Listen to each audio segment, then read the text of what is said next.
How's it going, everyone? Welcome to the NASL.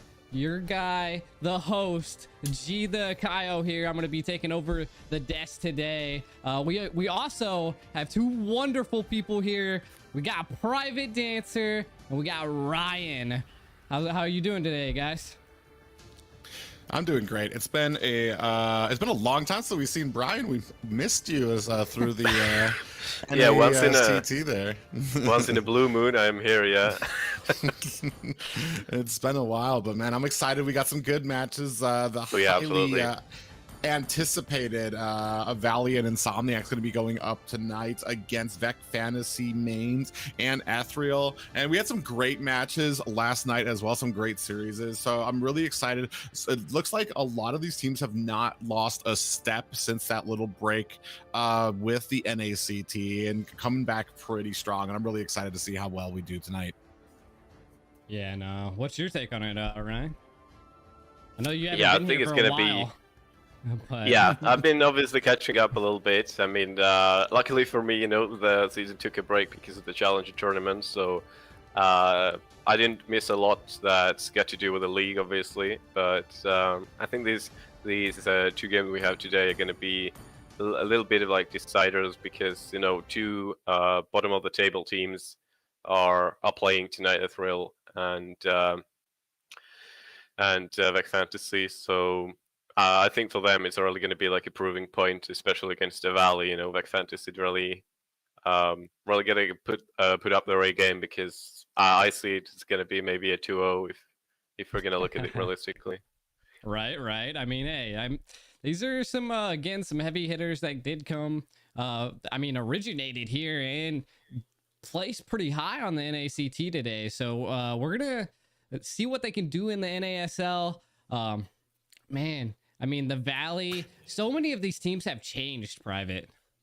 Yeah, it's been one of my my talking points in the back since we've come back in the squad league. So many of these teams changed rosters, are juggling new compositions, maybe not fighting with the exact same people that they built that synergy with for all those weeks during the Challenger tournament.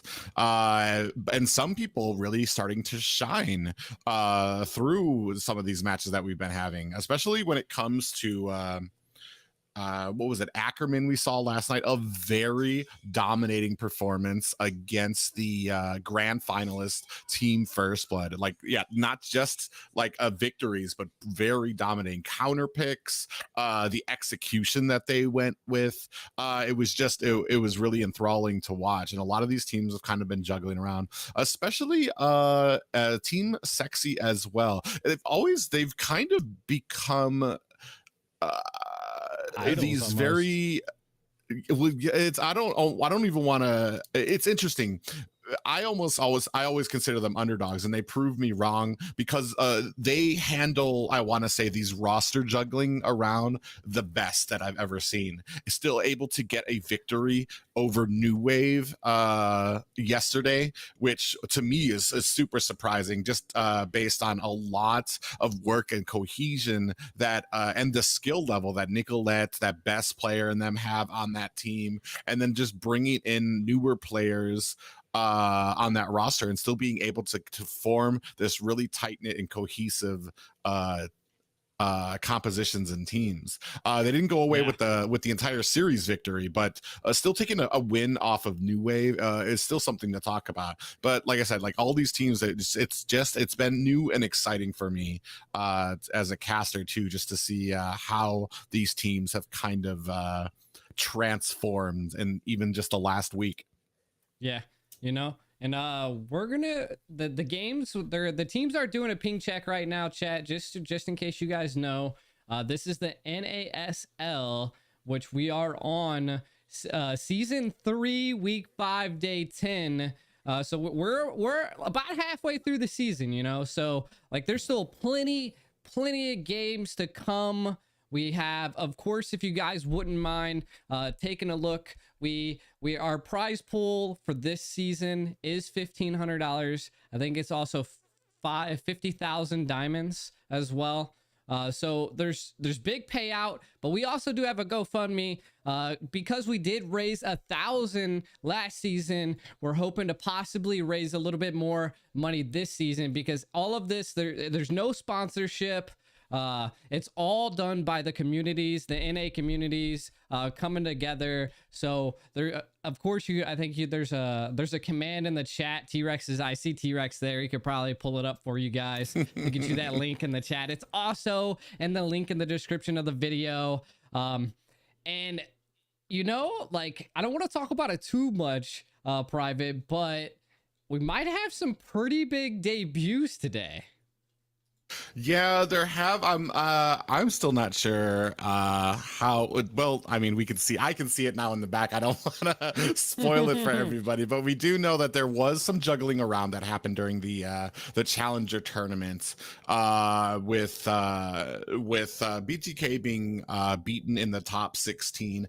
And Area 77 being beaten. Like, those were probably two of the fan favorites to go all the way. Got taken out in the top 16, and both teams did a lot of soul searching, I guess you can call it, and have been really juggling around their rosters a bit. Some of those went on to what is now known as Ackerman, took over for Area 77. Some of those have gone over to the Valley. The Valley also, from what I'm seeing now, has claimed another spot for somebody very special right now that we're going to be seeing the debut of. I'm not sure if he hasn't competed in the squad league yet, so it's going to probably be his first showing here, but I'm pretty sure everybody in the chat is going to know who he is when they see the name. That's all I want to give away for it. I'm sorry if that seems like deliberately cryptic. Yeah. What's so we're gonna see the names in 5 minutes, right? Right. I mean, we might be seeing the names. That's definitely true. And I mean, our first session of this day, you can see it below us. We got Vec Fantasy Main versus the Valley. Both teams that I think can put up quite a fight, to be honest. And Private, Ryan, let me go to Ryan. I've talked to Private quite a bit here. You've been playing a little bit, so you got a little bit of what's going on in this current season. What do you think's going to be a current meta pick right now? Well, we've seen the meta shift, of course. We've seen what are the most popular heroes right now? We've seen Faramir really rise the ranks. He's been the absolute game changer right now, and I think he's as OP as Julian was once released, as well as Valentina once released, and I think that really turned the tides. We see a lot of unusual combinations being developed, like Diggy with Faramir and so on. That really changes the pace of the game, how you control the game, and I think it changes how you play Mobile Legends entirely. So yeah, I'm excited to see that once again, as I'm being a Faramis main for a while before even the revamp. And yeah, he was a Faramis main before it was cool.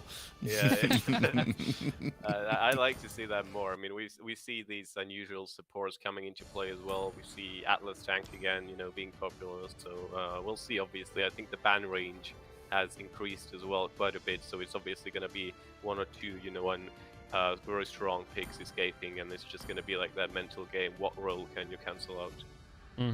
Well, the teams are ready. So without further ado, we're going to be jumping into some bad picks here. And I'm going to let Private lead this off here. Well, looks like we missed. It's not showing the fifth player on Vec Fantasy Main for some. They must have got kicked out right at the end. Law. How do you leave right at the end? That's not a good handicap. Right, apparently, Vec Fantasy Main very confident in their ability. Yeah. 4v5 the Valley. They definitely said we don't need that extra person. S5. It's more of a crutch than something that's going to be helping us right now. Yeah, but we are going to get into we're back at the caster desk, and we're as soon as we figure this out and find out who got lost on the way to the banning phase. I'm really eager to see this because Vec Fantasy Main actually put up a pretty decent fight into NACT, made it to the top 32. We already know that the Valley made it to the top 8, eventually getting eliminated in a surprise finish by Team Sexy. So we do know that the Valley's going to have something to prove here. Definitely going to want to come up strong because not only are they a great team and they did kind of get eliminated at the top 8, but here in the squad league, they've been probably the most how do you say, dependable team. They're always here on time. They always make sure that their matches, like, you never really see a lazy match out of them, or like they win the first match and then the second match they want to experiment with something. No, it's that's what has them in the lead right now. That has them in first place, is that it's always 2-0. They're always like 110% each match. Let's go home early type of play styles here, and that's what I really like about them. It's all business with them. Yeah, I was actually trying to see if I could possibly pull up the actual standing, you know, to see kind of where everybody's at, and I must have misplaced it because I really want to go over that. Do you wouldn't happen to have a quick access to that? Would you, Private? I have the standing like as of cool. us going into the weekend. I don't have them updated from the matches that happened last night. But as we went into the weekend, let me just make sure. Yeah, as we went into the weekend, in first place, it's the Valley, 4-0, 4 series to nothing. 8, they've taken 1 loss of the entire squad league. And that's why they're up at the top with 11 points. Following next is going to be Insomniacs, who we're going to be seeing here tonight in the second match against Ethereal. They have 9 points. They've got a 7-3 matches or games, and then their series are 3-1. Followed up behind that, First Blood, who we do know took a loss last night. So I know that they have probably getting juggled around here as well. In fourth place, it was a New Wave, but they did take a victory last night as well, so they're going to be moving up from there. Deuce Knights, I believe, took a loss last night. They were in 5th place for the NASL. And they're going to be, oh, there we go. And we got them up. Nice. Area 77, no longer Area 77. That is changed to Ackerman. They've gone through a little bit of a rebranding, soul searching, have come out a brand new, with the same old, like I said last night, same great taste, half the calories now that they have Zia on the team as well. And some of the same great faces that you know from Area 77. Simpsons as well, following up on number 6. And then I guess, oh, that was a tie. I thought my eyes were going blurry for a second, but yeah, there are 2 7th places right now because they are tied. Team Sexy, I do expect Team Sexy to start moving up. They did take a loss last night to New Wave, but I mean, how many teams don't at this point take a L to New Wave? They've been, especially since all of their players are here now, they don't really have to split their dedication from the Legal of Tom and stuff in South America. Now they can be 100% here, so it's going to be, as you're going to start seeing New Wave move up, and I expect Team Sexy to start moving up as well. And then rounding out the list at the bottom, we have Vec Fantasy Main and Ethereal, 2 of the newcomer teams that have had kind of a it's the growing pains of coming in. This is what the difference is from just doing scrims to actually these league matches against some of the top teams in NA. And I guess, and that's what you're seeing here with these guys. I mean, it's more power to them because they have the tenacity to keep coming back, to keep learning, and keep trying to get better. And we are going to see both Vec Fantasy Main and Ethereal trying to claim some real estate here tonight in their matches against the Valley and Insomniacs. Yeah, I mean, we're gonna be seeing. I mean, even though we did see Vec Fantasy Main a little bit on the lower bracket, things can change. Like, it's been a whole month. Like, if you've been really training, you could possibly be changing some tides here, but who knows? Without further ado, I think we have the lineup ready. And He finally. and let's finally get into a real game, chat. Okay, we're gonna go ahead and start this off. It is gonna be VFM's first pick, first ban, first pick. So I'm definitely gonna be interested to see what they're gonna be pulling out here. If they're kind of adjusting with the meta, or if they've kind of like still gonna stick to those comfort picks. We do know that a couple of rounds of nerfs and buffs just hit this week, or actually it's Sunday. So last week they hit. And so it has kind of changed. I don't really think it's too much. A lot of players have kind of it wasn't too bad of nerfs. It wasn't like some completely landscape changing nerfs that kind of happened there, but we do see the Akai taken out of there, that heavy spin that he can do, and especially the amount of damage that he can tank, the way he can upset engages. It's just sometimes it's just better to take him off of there instead of trying to develop your entire comp to have to deal with that. Yeah. I mean, I feel like it's always like the Kai and Balmon like Beyblade battle, like all the time. Like if there's a Balmon, there's an Akai. So I definitely feel you there. What's your take, Ryan? Yeah, I think the Akai one ban was good because we know Guapsi special is very good with the tanky junglers. He's been very comfortable on Akai especially, and that's definitely a very good semi-targeted ban as well. I mean, we still see Akai. He's been getting like these light nerfs, but we still see him at the top level, and I don't think it's gonna be changing anytime soon, just because of his kit, you know. And Valentina is gonna be actually the first one being banned from Valley's side. And yeah. One interesting thing to note here is last time in the squad league, last time on the squad league, well, the last time that we did feature a team with Shark during league play, Shark showed just kind of how diverse he was with some of his roamer picks. A Fanny, Petrify Fanny, Petrify Kadita he was able to use. So not just those normal name brand roams is he capable of, but he can also pull out some outside the box. But if you guys haven't noticed so far, that little check mark down there at the bottom, Hoon is going to be playing for the Valley. Now I do know he is a mage main. Is he still going to be rocking that? I'm not gonna lie, I definitely have seen him scrimming as a mage. Yeah, and we don't see Raquel in here as well, so I think that's going to be the place like he's going to step in for. Yeah, so it's going to be really interesting to see where his play style is. I do know he is a very mechanically gifted player, so he's not going to be afraid to maybe go outside the box for some of those picks that do require those heavy mechanics. That might even be outside the box, like a Gujin or something in there that's a little bit more with a higher ceiling cap there. So it's and this kind of plays into how we're going to be banning here. We do see that, of course, the Faramis and the Franco being taken out early already. Faramis, we know right now. I feel like he's too new. I do like seeing him because I like to see. Yeah, well, we can. Yeah, he is. I hate to say strong. I feel like he's too new for us to deal with right now because I have seen him dealt with. Yeah, people didn't know he even existed in the game for a while. I feel like. But we do see. When I was in the first NACT, our team name was Fair Miss Epic Skin, so.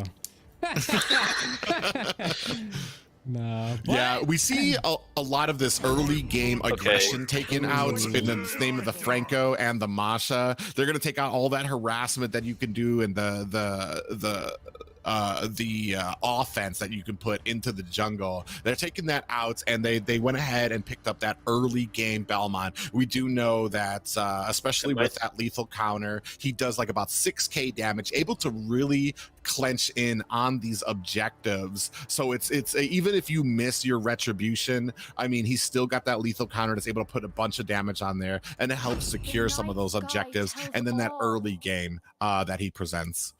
Yeah, and I mean, I was actually surprised they went for the Balmon versus the Julian here. So and now we see, I mean, the Julian getting picked up by the side of the Valley and an Esmeralda, which are two heroes that have very good mobility and sustain. So we're looking at two heroes that are just nasty, and I think that's there in place to possibly counter how well and how much regen, you know, Balmon has and how much peel he can get in there, and it's hard to stop him. Yeah, I think Julian just recently went through his second phase of nerfs as well, but it still hasn't really like affected his game style at all. He's just, you know, now he's moved over to that utility category with the knockups and overall, like you said, mobility as well, just to get back into the starting position. And I see, for example, one other champion not many people talk about actually. And when she was released, nobody even cared. I feel like Julian is like an improved Benedetta because of the mobility to move back and forth very efficiently. But you know, he has that CC, and that's really strong for a jungler. Like a Benedetta 2.0 there. But we didn't, and we actually have been seeing Benedetta get a little bit of use. We saw it last night as well. I do like the pick, the composition here on the side of VFM, as they saw the two tankier, well, Julian's not really a tankier players, but they're trying to ward off the tankiness here by picking up the Lunux, who does that percentage health damage, and then picking up the Claude, that with that Demon Hunter sword can start really chunking into those heavier and tankier players. I mean, both of them. Like we are, you know? So we are kind of leaning though into a late game composition sans the Belmont. So they're going to probably be looking for maybe another something mid and probably some CC to try to hold and round out this composition. I'm still I'm a little weirded out by the draft picks here from the Valley. Esmeralda, Anathamus, maybe the Thamus in the jungle, the Julian in the mid lane, and Esmeralda in the XP lane. I'm guessing. That would be the only thing that I could possibly think here. The Valley targeted tanks hard though. It was Shark that picked up a Thamus though. So I mean, like I said before, the dude, he's the seat. I'm like, he's not afraid to play outside roam. So maybe this is going to be a roam Thamus. So I guess we're just gonna have to wait to see how that works out. I mean, it's on paper, it doesn't sound like a terrible idea. He does lack a little bit of mobility. So I'm not sure how well that might. They're definitely banning out we have no tanks left soon if this keeps up. You know, we have Lolita, Franco, Atlas, Grog, Pan. There's a Tigreal coming up. Ooh, yeah, I mean, I'm actually surprised on how like they decided to go for an Esmeralda Thamus, and I'm guessing they're probably still going to need another tank, maybe, because now they're going to be going up against a Lunox and then even a Claude, which is, I mean, unless they go all frontal force, like the Lunox, they're going to have to shut down the Lunox because of her HP peel, you know. We're gonna see it's gonna be lane. Yeah, I'm not sure how they're thinking, how much I'm believing any of these juggles there. Yeah. So okay, well, they do pick up Clint, and so I mean, it's going to be a lot of damage coming out of Clint, and especially if you can keep your distance onto these. If you can keep your distance onto these from these Claude, from this Linux, he's going to be able to like tear them down. And I think I want to say Clint does kind of get in there a lot faster, does hit that little power spike a lot earlier than those two heroes do.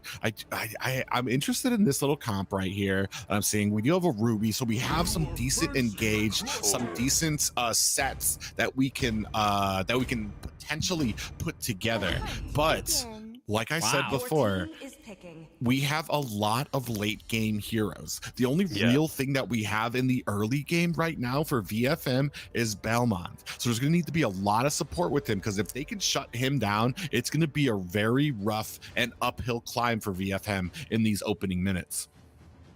Absolutely. I think the Julian level 1 is very vulnerable. I'm hoping they're going to go for like aggressive invades early on. Ruby's very good for it, obviously. And if that pulls through, maybe they can do something.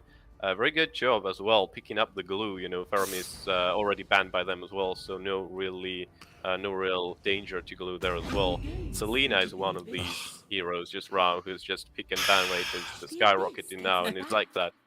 Franco lights, you know. Why the sigh? Oh, because I hate a great Selena, and if this is gonna be on Shark, it can be so frustrating to play against because no matter what you're doing, any single time you're in a fight, there's an abyssal arrow coming from some brand new angle that you didn't think of, and that's what I think we're gonna start seeing here. It's gonna be a lot of harassment coming from them, but we did juggle it around here, and we are gonna be seeing a jungle Thamus, and I believe what is that, a mid lane Julian there. So yeah, they did juggle it around a bit there. So I mean, it's going to be an interesting game here. I'm excited. I want to see how well these two comps go into each other. I mean, the Selena's kind of support, you know, not it's kind of like a equivalent to a Franco, you know. So definitely some interesting picks here. Like you were saying. Oh. I don't know who did that. Well, that wasn't one of you guys, was it? No, it was me. Apparently, I'm very sorry. Okay. I was trying to reach for my settings. Yeah. The Ryan's over here getting too wild.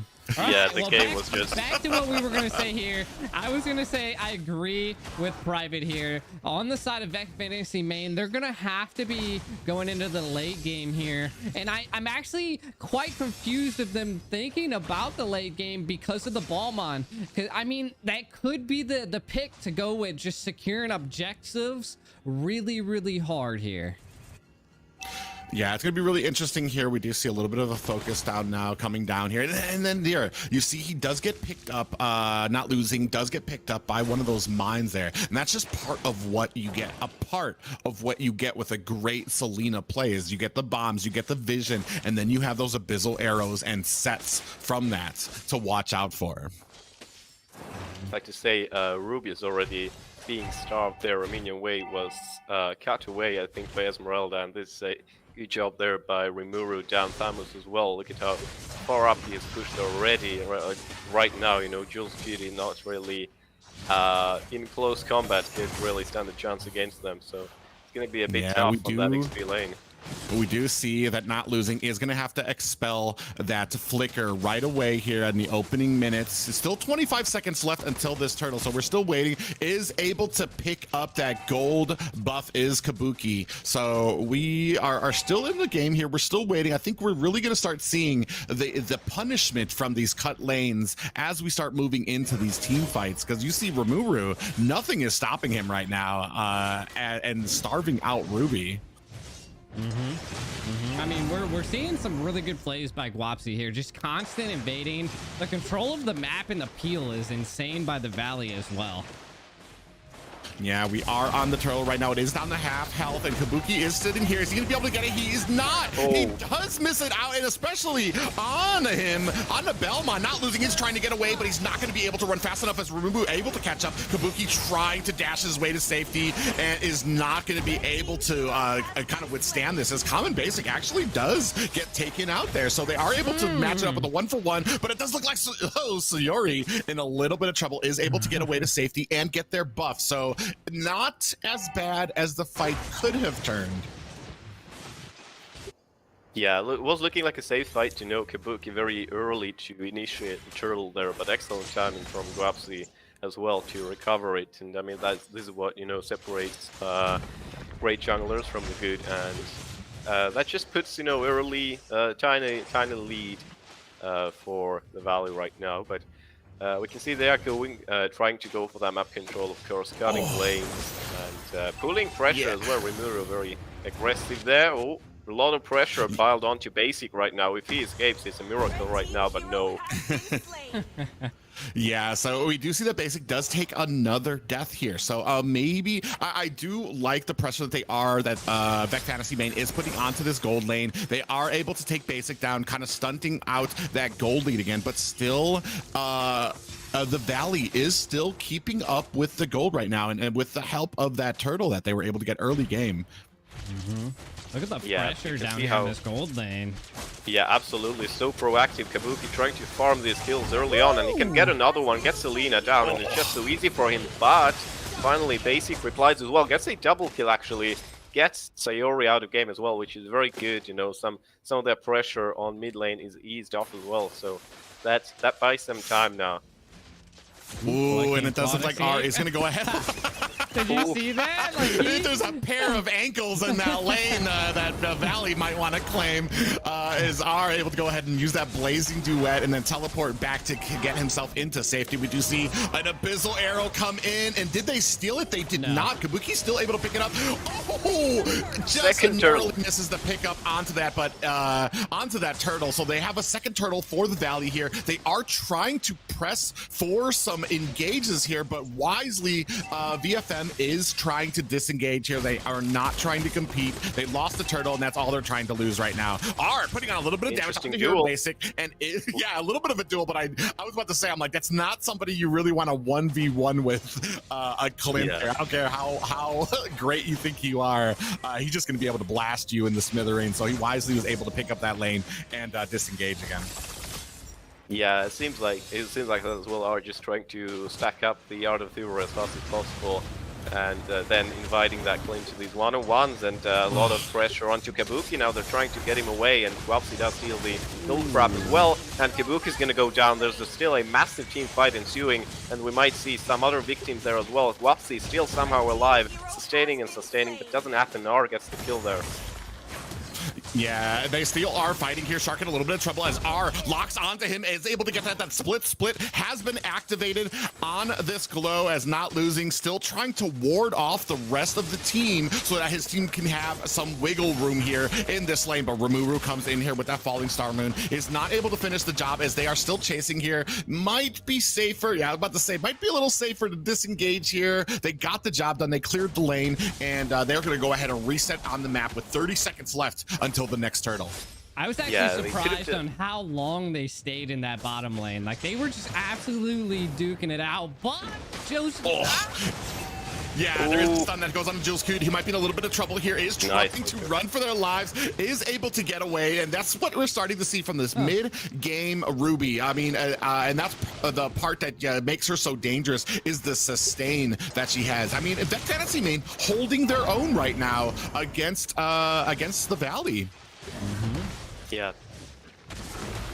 The Ruby does have dominance dice already, which kind of helps her from escaping as well, you know, because from 3 players it's not easy, and finally they find that first hurdle, and well, it's not coming in easy. They might lose players in the process, but no, they find even Pixar. Guapsi goes down, and we might see a follow-up, but no, Rimuru just escapes and recalls in the bush there, and it looks like Guapsi's falling behind a little bit now. Even though he got these early turtles, it's not really helping his cause.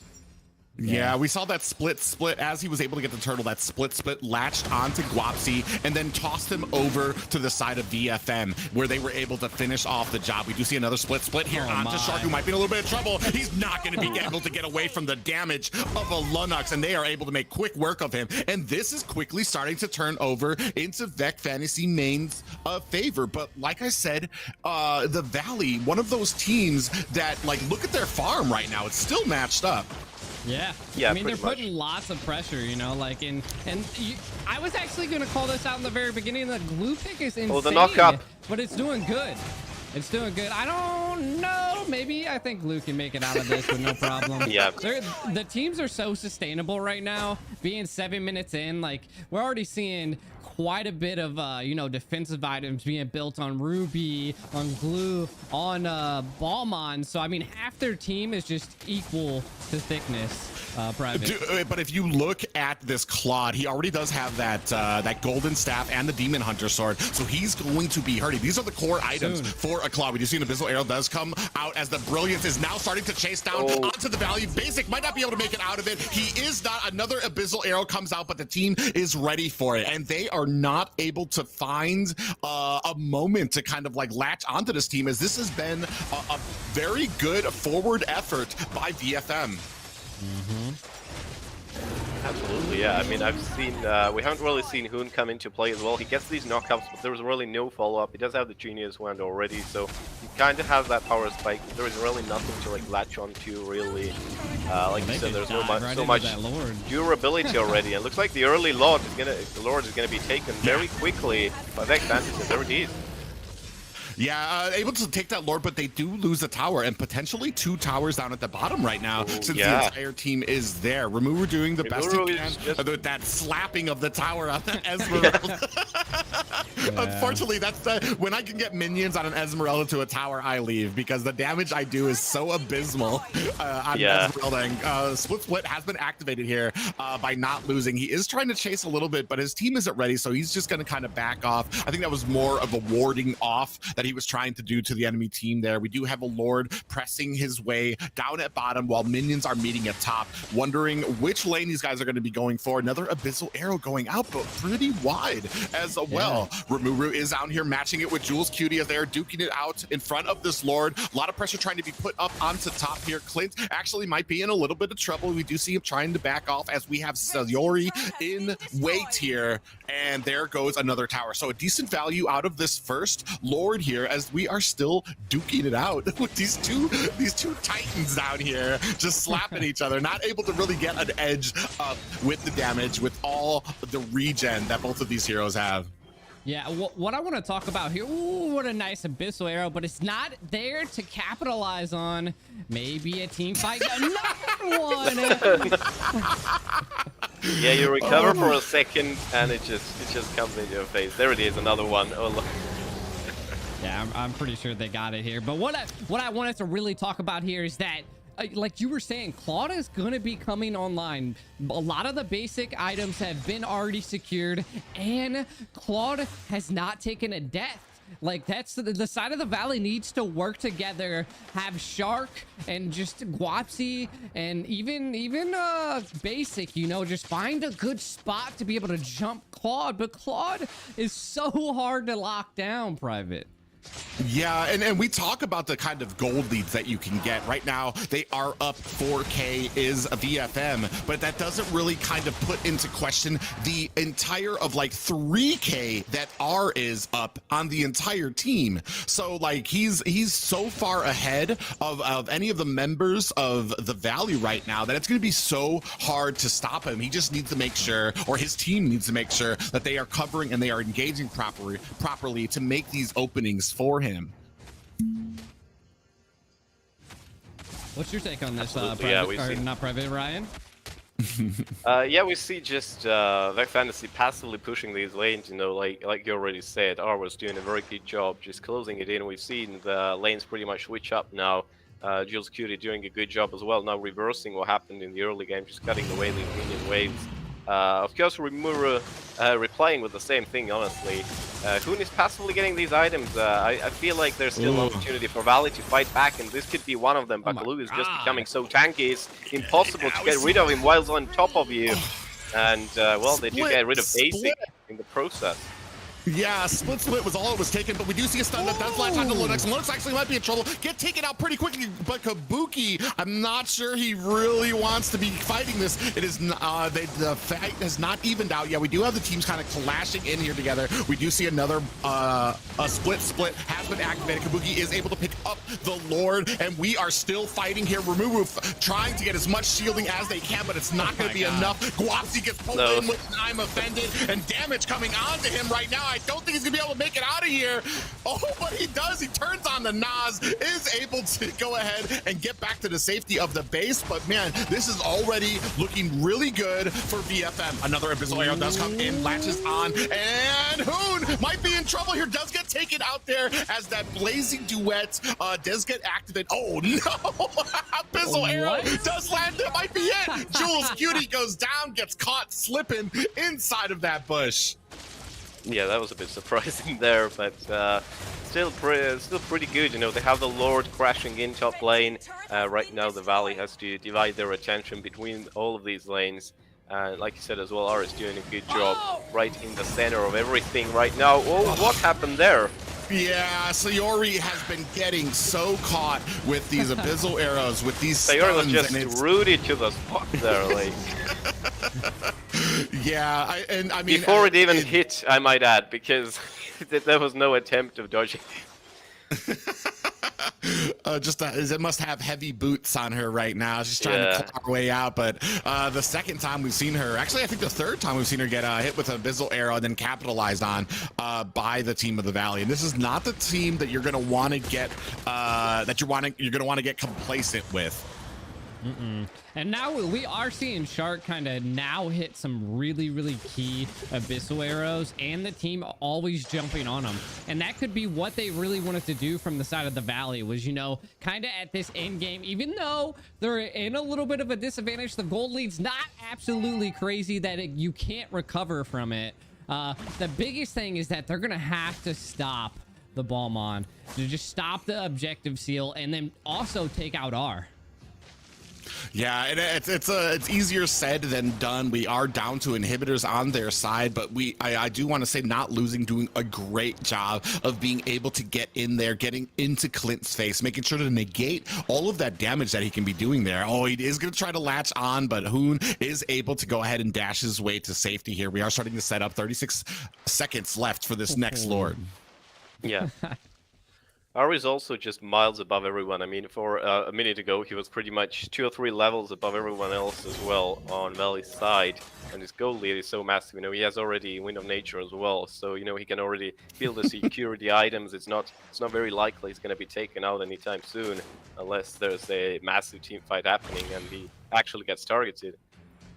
Yeah, you can see he's already at full build right now, so he's basically where he wants to be. It's all basically on skill level now. We do see that VFM is going to go ahead and start on this Lord. I think the Valley does know that it's happening, but they are tearing it down. Dude, I blinked and that Lord was gone. But down at the bottom, we do see Rimuru is trying his best to kind of like puncture in these lanes, cut them so that they can try to get something out of these lost Lords that they're giving away.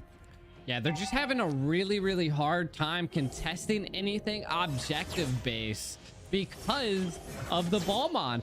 But we can't also, again, disclude R, you know. Already almost 13,000 gold, singly by a gold lane. 2 more items than the Valley's gold lane. Like, this could be Rimuru's going to get circled here. Yeah, we do see that. Oh, he misses that. Here comes the Blazing Duet is onto Rimuru. He does get taken down with that lethal counter. So this is going to be a 5v4 defense on the side of the Valley here. And it's not where you want to be as the entire team of BFM is coming in here. They're trying to put on the damage. Oh my God, Kabuki is going to have to disengage here before he gets taken out. We do see the Brilliance coming out there. Guapsi goes down. That's damage from basic starting to come online. Yeah, I mean, Sayori and Not Losing were very conservative with the flashes. They just used it at the very last moment. And, well, it was the right thing to do, but they're now charging back in. And there it is. Kabuki gets another kill with the lethal counter. There is Boone in trouble as well, but it doesn't even matter. They're just rushing in towards the base, yeah. This might be it. They're already on it, and that is the game. What is that, about 11 minutes? Did I miss it? Wow, that was what a dominating performance by VFM. This is a completely different VFM than we saw at the beginning of the season. Where are we at? 60 minutes. It definitely wasn't 11 minutes. I had a little time lapse there, maybe drooling a bit, but it was a very dominating game by the side of VFM, especially with the inclusion of R now. I mean, I don't even want to say that it was R making this possible, because at the beginning, like he still needed like 6 minutes to start coming online, getting those items, but the rest, the cohesion by the rest of VFM, and especially Not Losing on this glue, able to lock down not just Hoon, but also Basic as well on this Clint. Because I mean, I think he had 2 kills onto Clint in the opening minutes of it. Just a very offense heavy start and composition by the side of Vec Fantasy main here. No, it was absolutely a thrashing. And I mean, it was just overall, I was suspecting, again, the side of the Valley just, I don't think really had that burst potential, you know, like we can even see the Hoon on Julian, you know, like 0 kills, but 6 assists, more assists than Shark right now. Shark seemed to be taking a lot of the kills, so it was more of like that the kills weren't going to the right people and they just weren't able to gold up in time. Yeah, I felt like Sharp was a bit helpless as well. I mean, obviously landed the arrows, but there was nobody capitalizing on them. Had to jump in sometimes by himself there, and it just didn't help their cause then and there. And we thought, that they had a late game comp, and that was actually they even were dominant in early game because they are absolutely won the lane. Clint was pushed back, was bullied several times. 2 deaths in the early minutes is not very good for a marksman, and this is where like the gap stretched and stretched. And Kabuki as well, you can call Balman also, a low skill ceiling hero, but he still did a very good job there, yeah. Yeah, and he is. A lot of people do kind of comment on that of how easy he can be to play. I do feel like Julian, Hoon, and Shark, they were landing some decent. Shark, not so much at the beginning. I want to say that Hoon was more prevalent in the pop-ups that he was catching, but there wasn't the synergy. There wasn't the follow-up like you guys were saying. And then as we started coming up into the mid to late game, those abyssal arrows were starting to land, and we did see a little bit more follow-up from the side of the valley when those abyssal arrows were starting to land, but I think by then it was already too late. You're fighting against this team that was already 6k ahead of you. Claude, R alone on this Claude was already 2 to 3k ahead by himself. It's one thing to say a team is ahead 3k, but a player ahead 3k says mountains about how much stronger he's going to be in those fights. And we do gotta kind of start this off with the I want to say the basic bans that we usually get. The Fanny getting taken out there along with the Masha and Faramis right now. It was such a short-lived time of Faramis's time where he nobody was banning him and he was getting play, and we had this all excitement, and now he's back to not being played right now. So the Valentina treatment, and Valentina joins Faramis there as well. So. Yeah. Nah, I mean, they have some really solid bans. And I mean, they're normal bans, right? We see these all the time. What does the Valley have to do here to change this tide? My own personal opinion is that they might need to babysit the gold lane. I always like to go back to the common standard. You just gold lane wins games. Yeah, I feel like that as well. You shouldn't they could target marksman bans, but I don't think that's like a good option there. If you see Claude as well, just soloing the lane so efficiently as R did, it raises a few questions. And actually the glue is coming out there. Maybe that really spooked them that much. That's really interesting too, because I was going to say there that I really felt like the roaming on the side of VFM just had more of an effect on the field than Selena did. Even with some of those abyssal arrows that they landed, I feel sometimes like Selena is kind of her greatness depends on perhaps more on sloppiness of the other team rather than the skill level you could play, because you could lob out the greatest abyssal arrows, but if the team knows it's coming and they're able to get out of the way, I mean, there's not much that you can do to kind of keep on that pressure. And we do see that Bauman coming out of their VFM not wanting to see that, even though they pulled it out against. I was about to say but there's the Akai, I was like, Akai was open, which there's the Guapsi Akai.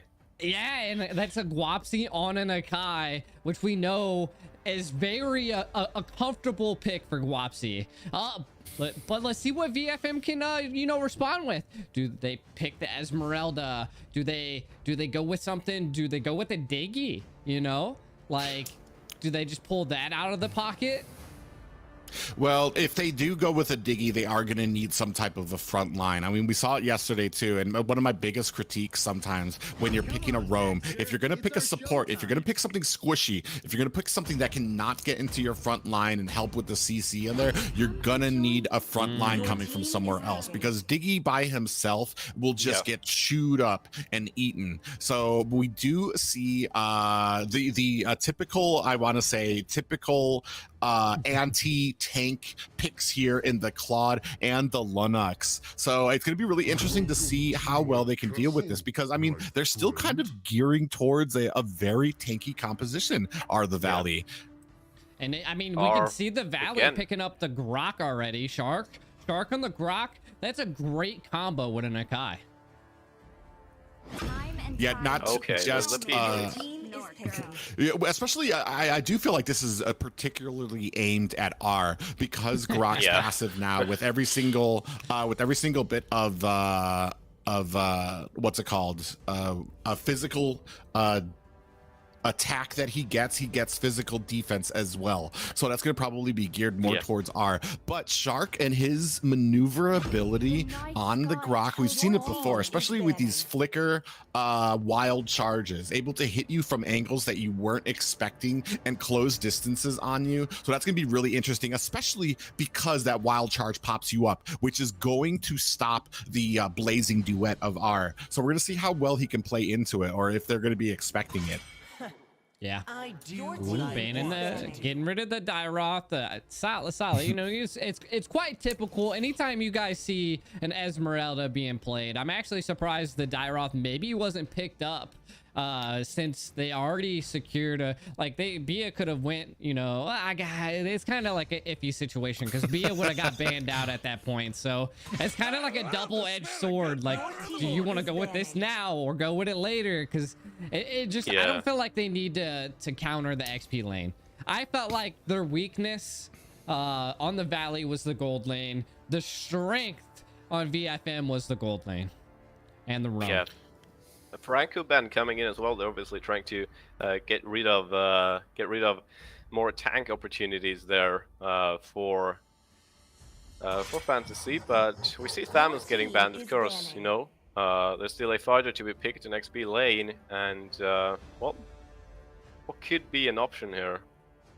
They're effectively kind of taking out the counters for Esmeralda right now. Yeah. I think the only thing really left for an Esmeralda may be a Uranus. That's not something that actually counters Esmeralda, though. It's something that can, as you get into outlast mid game, her. it can hold. Yeah, it can start. It can start kind of holding his own with her, and you usually see them both cutting each other's lanes. So we've effectively taken off a bunch of the fighters and the roams here. So it's going to see what we have for Kabuki and not losing. We are still waiting for that jungle. Yeah, it's going to be interesting. I'm not sure what we have. Okay. What? It's a reach. Matilda. I think they're just trying to be really fast here. Maybe trying, because what I'm thinking they're anticipating here is that Shark's just going to have a lot of sets with Guapsi here, you know, so they're just trying to get in, get out, do what they can to secure objectives. It would have been. Go ahead. If it would have been Kagura as well, I think it would have been just full dive comp against dive comp. But right now the Lilia supposed the backline as well. Karina was left open, so that's gonna be the tank, I'm guessing here. No, Karina's gonna. I'm pretty sure. Yeah, that's gonna be the jungle assassin, Karina, most likely. Oh, we're still waiting. This is a good pick too. We've seen it excel it's last against night. Paquito, it's a very good pick actually, but yeah. Possibly still the Karina left open. Karina pretty decent, quickly killing Beatrix as well.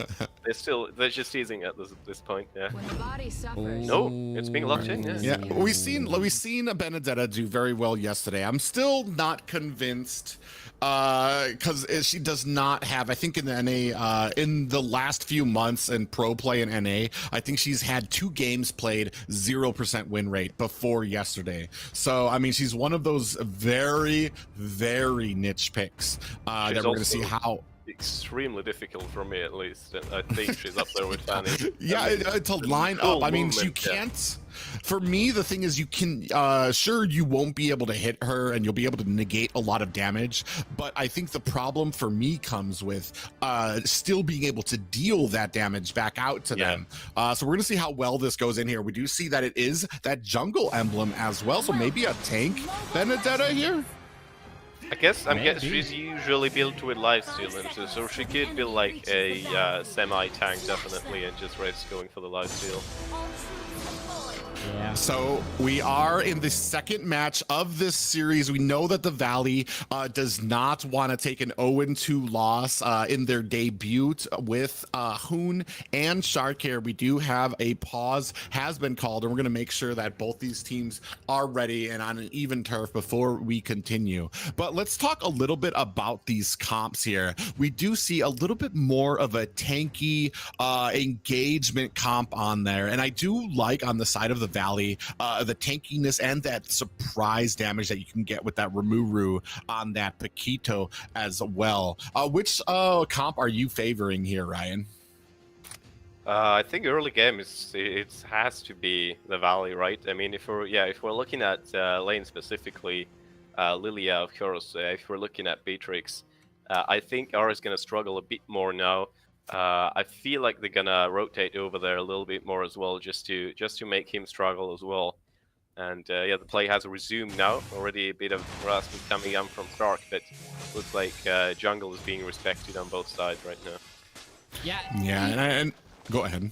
So one of the things I wanted to talk about that we haven't really talked about, Hoond on this Lilia. Like, since there's such a dive-heavy comp, I feel like Lilia is gonna excel here. Yeah. For me, it's going to depend on how well we do see that Team Valley is able to go ahead and pick up that first Litho Wander. It's going to depend on how Matilda is using these dives and these dashes from her, because it can either be used to engage or it can be used as a device to get him away. And it doesn't matter how much slow you have on the Lilia. If your Matilda is diving your entire team away, you just see that speaking of which, Super Guapsi does come in, put a little bit of damage on there, but not losing, is able to get away. For me right now, I just don't like the lack of a front line for the side of VFM right now, and we do see that buff is going to go ahead and be picked up by Guapsi here. Here comes a heavy spin now, is going to ward them away. They are basically refusing VFM all of their jungle right now. As you can see, even Paquito getting in on it. Up over here by the buff is trying to steal out some more of the jungle.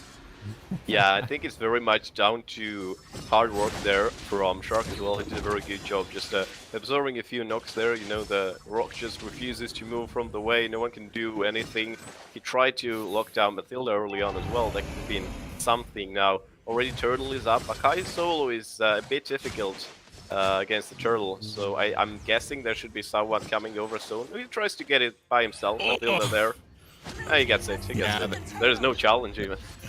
Yeah, not even a challenge right now. This game is becoming right now nothing is really challenging the Valley, as they're pretty much warding their way through the jungle here. Like, look right now, they're on the blue buff. Nothing is really there to stop them. 4 members here right now. A different match than we saw with the last one. We do see an engagement happening here. Kabuki in a little bit of trouble here. Is going to try to use that final cut, but not able to use it. It does get trapped out there and picked up by Rimuru. Also, Shark did get taken out down as well. We do see that Falling Star Moon is able to pick off Rimuru, and Guapsi is going to go ahead and try to get himself back to safety. So they do go ahead and lose one, but they picked up 2 for themselves as well, do VFM. Yeah, I feel like it was a pretty good trading there, honestly, and I think Vec Fantasy doing a good job right now, you know, negating what happened early on into the game. They got Shark out for a short while. Of course, Shark is right away back in where he was a couple of minutes ago, you know, he's just back there in the jungle trying to disturb them as much as possible. It also helps them a lot that Benedetta has very low early game damage, to be honest. Yeah, we are seeing R still doing a pretty decent job. Hasn't taken a death, not getting too focused on in his lane right now, but the rest of the team still having a little bit of problems here. It's still only about a 1k gold lead on the side of the Valley here, so not too much going on that side. We still have 33 seconds left and a little bit of engagement happening here now, as Not Losing is going to take a little bit of damage, but not enough to really scare them away. Basic takes a decent chunk, gets bitten out of him, and an engagement now onto Lunox in the mid lane, but nothing really concerning. Oh, a nice flicker by Basic and a flicker by Not Losing himself. He does get caught by a wild charge, but still, I love the cohesion by VFM right now. Yeah, but did they utilize a lot of their kit for no reason? It looks like Guapsi coming in the big. That's massive there. A beautiful counter by R there. Is able to get back out of the way, but we do lose Not Losing today right now. And this is going to set up a very good turtle punch for the side of the Valley. Kabuki is able to take down Hoon, as this turtle does get taken down by Guapsi again. Yeah, Guapsi it's tough. Feeling very comfortable on this Akai right now. The invades are quite crazy. Jules, Cutie, I don't think it's going to be in trouble. Esmeralda, again, is the thickest girl on the map, so no biggie there.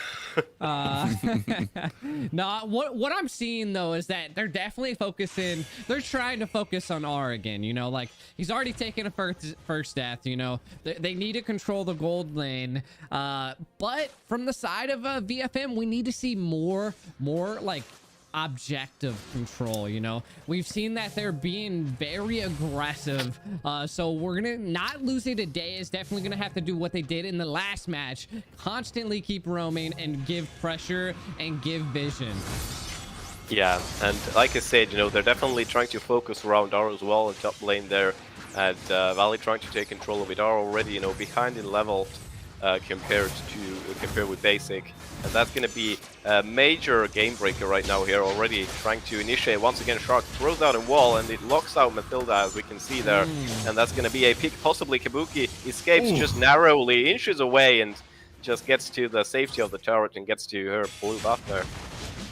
But then does use that circling eagle, getting caught by basic over here up at the top. So Yori's gonna come in here, but this is not the fight that you want. Doesn't have that brilliance left anymore. They used it earlier and it's gonna get taken out. And this is a 5-3 gold, 5-3 kill lead in favor of the Valley, as they're gonna go ahead and make short work of this mid tower. That was 2 giant mistakes from BFM there. There was no reason to utilize. They're chasing R. Shark is taking so much damage that they try to turret dive R there, but he's standing his ground and Shark is taken out of play, and that's great retaliation there. Mathilda as well, not standing for too long it seems. There is basic shooting it down from the turret, and it's really difficult to make anything happen against Beatrix. We know we're a long range, and we're obviously trying to chase Kabuki back a little bit as well. The turtle is up once again, but the fighting is still continuing on top lane, and it's really hard. R could be taking basic out, but didn't even notice, and there is basic just shooting R in the back. This is crazy. Okay, well. Oh my god. Yeah, they're just not letting up on this damage right now. Jules Cutie coming in on the Hoon. Hoon is still able to get out of the way. That Kabuki gets taken down now as well, followed shortly behind by Jules Cutie. And right now, not losing is having a little bit of trouble here. Is probably not going to want this fight, as Sayori is going to get hit up with that knockout punch up at the top and gets taken out. And this is going to be a turtle for the side again, for the side of the Valley. Yeah, it's growing to be more difficult, honestly, for Red Fantasy, and you can see as well, basic is really come into play now. Mathilda once again bullied there a little bit, and not losing. Has been out of position several times already, but coming back to the main point, we see basic already having played of this Spear, you know, already having so much damage. You can't really do anything against Beatrix there on your own if there are other players in vicinity, and there is Shark usually guarding basic, so there's nothing they can do. Another turret lost, and they're slowly nipping them down. Yeah, and I like that the Valley is kind of following R around the map as well. R went ahead and rotated down to the bottom as well, and was met by the rest of the team of the Valley, including basic there. We do see a little bit of engagement here happening at mid. Rimuru is standing his ground here as the brilliance is activated, but I'm not really sure that VFM is really going to be able to contest this push that is happening right now. Still 60 seconds left on this Lord. We're just seeing a different game by the Valley. And I think what really truly turned the tides here now is that they got that Akai, which will now allow them to secure objectives. And they're just playing aggressive, you know, not allowing BFM to get a flow going. But Private, we might see a giant engage here. Oh, yeah, not losing does get caught here. Matilda not going to be able to withstand that damage. Jules Cutie comes in for a little bit. Brilliance is activated by that Linux, but look at the damage on basic. Here comes a two-man heavy spin, and down goes R. Unfortunately, Kabuki trying his best is not going to be able to dance his way out of that right now. So Yori is next on the list as Jules Cutie misses with the falling star moon, and is going to have to beat the dust out of here right now. And this is what a dominating and different game that we are getting from the Valley right now. Yeah, I'm not sure how not losing escaped there, but that was just the nice final touch to that push, honestly, from the Valley, and it's been very aggressive from the side. We saw R as well, for whatever the reason, targeting Kwopsy there while doing almost no damage to him, basically, and Meanwhile, he's already 0-4. You know, he can do nothing at this point. Right now, he's levels behind, mentioned already, and the best they can do right now is just deep push, which isn't even the best. Pretty much only R has a good kit for it, together with Sayori. Yeah, they need to start split pushing. Yeah, I feel like right now we're starting to see more and more what the problem is with a support roam if you do not have a front line. There's like, who is going to be taking this punishment? Because not losing can't. He's tried and he just keeps getting caught. We have another engagement here as they go on to Shark. Shark does come in with a wild charge, and there goes a damage coming from Basic. Down goes Sayori, and next is Jules Cutie. This is a 3-for-1 trade right now. RS still able to take down Rimuru, but we do have a Lord pushing in at top as well. Kabuki and R, the last ones left right now, a wall behind Kabuki, not really able to stop him, but neither are the side of BFM able to stop this push, as they are still putting on the damage. That sniper rifle from Basic just chipping away at the tower, and here comes the Lord up at the top, still looking for some type of engagement that he can put onto it. And there goes R, does get picked up against the wall and taken out. And there goes the main part of their damage. Brilliance does get activated onto Shark, and down goes Shark. Hoon and Basic are on the chase. Sayori running as fast. Oh, what a move and an outplay there to take down Hoon. Wow. Yeah. Great response from Sayori, honestly. After seeing what happened from Vec Fantasy's side, there's a nice job from Kabuki, but he's gonna get taken out, isn't he? Oh, still under the turret, but Rimuru is testing the limits. Might get her, but no, just playing with food there. Well, falls back, and I think he's gonna get taken out. Yeah, there it is. Yeah, so they're on a great path here, but you can see Super Guapsi doing his best job here. Every single time R comes in with that blazing duet, and another pin here as a not losing is gonna have to disengage here. What I was saying is that every single time R comes in for that blazing duet, they have options. They have so many options to take him out. Either just an ability, a dash from a Kai to be able to pop him up, or that wild charge from Grok to be able to throw him up. But even Rimuru on that Paquito has pop-ups in his kit, so I feel like this was completely aimed at trying to shut down R. Guapsi is just emoting there. Okay, that's getting out of hand. 4-0-30, and this is Guapsi Sakai, everyone. This is why this needs to be banned whenever Guapsi is playing, and it just happens, you know. Kabuki couldn't even chase him early game, you know, because he just lands down and gets away. It's so easy for him, and they're just gonna get the second stage Lord as well. They tried to do a little bit of TP themselves and wasn't able to do anything. And yeah, snipe! Oh, here we go! Play! Yeah, we do have a little bit of engagement here as they are going to try to zone them away. Not losing is trying to get away from here, and Sayori does activate that brilliance. It looks like the team is trying to turn around onto Guapsi. A lot of damage there, but in the background there is Basic throwing on the damage to VFM, and down goes Sayori. The bombs from Hoon, more than enough to take care of it, and here comes Not Losing on that Matilda, as Not Losing does take down Hoon, but Shark is trying to get away, and right now Kabuki doing his best to kind of fend off this assault by Guapsi here. Are they going to be able to do it, as it is now a 3v3 match? But you do have the Lord here barreling down into mid, and they're trying their best to take it out. But look at the sustain from Rimuru right now. Still able to 1v3 all of these guys. Meanwhile, at the top, the tower's getting taken out. So, I mean, just a great job being able to split up priorities by the side of the valley. Yeah, it's becoming intense for Vec Fantasy because these super minions are pushing in from every angle possible now. And you can see how much they struggled even with Rimuru, you know, we were just knocking them up left and right. It was so easy landing these punches. Even though R kind of went on that suicide mission with the Blazing Duet and did a good job, because Basic got taken out of play. That managed to buy some time for them to get that deep push down, but that's not good enough because Basic is back in play. Obviously, Guapsi has not gone anywhere, and this is going down now once again.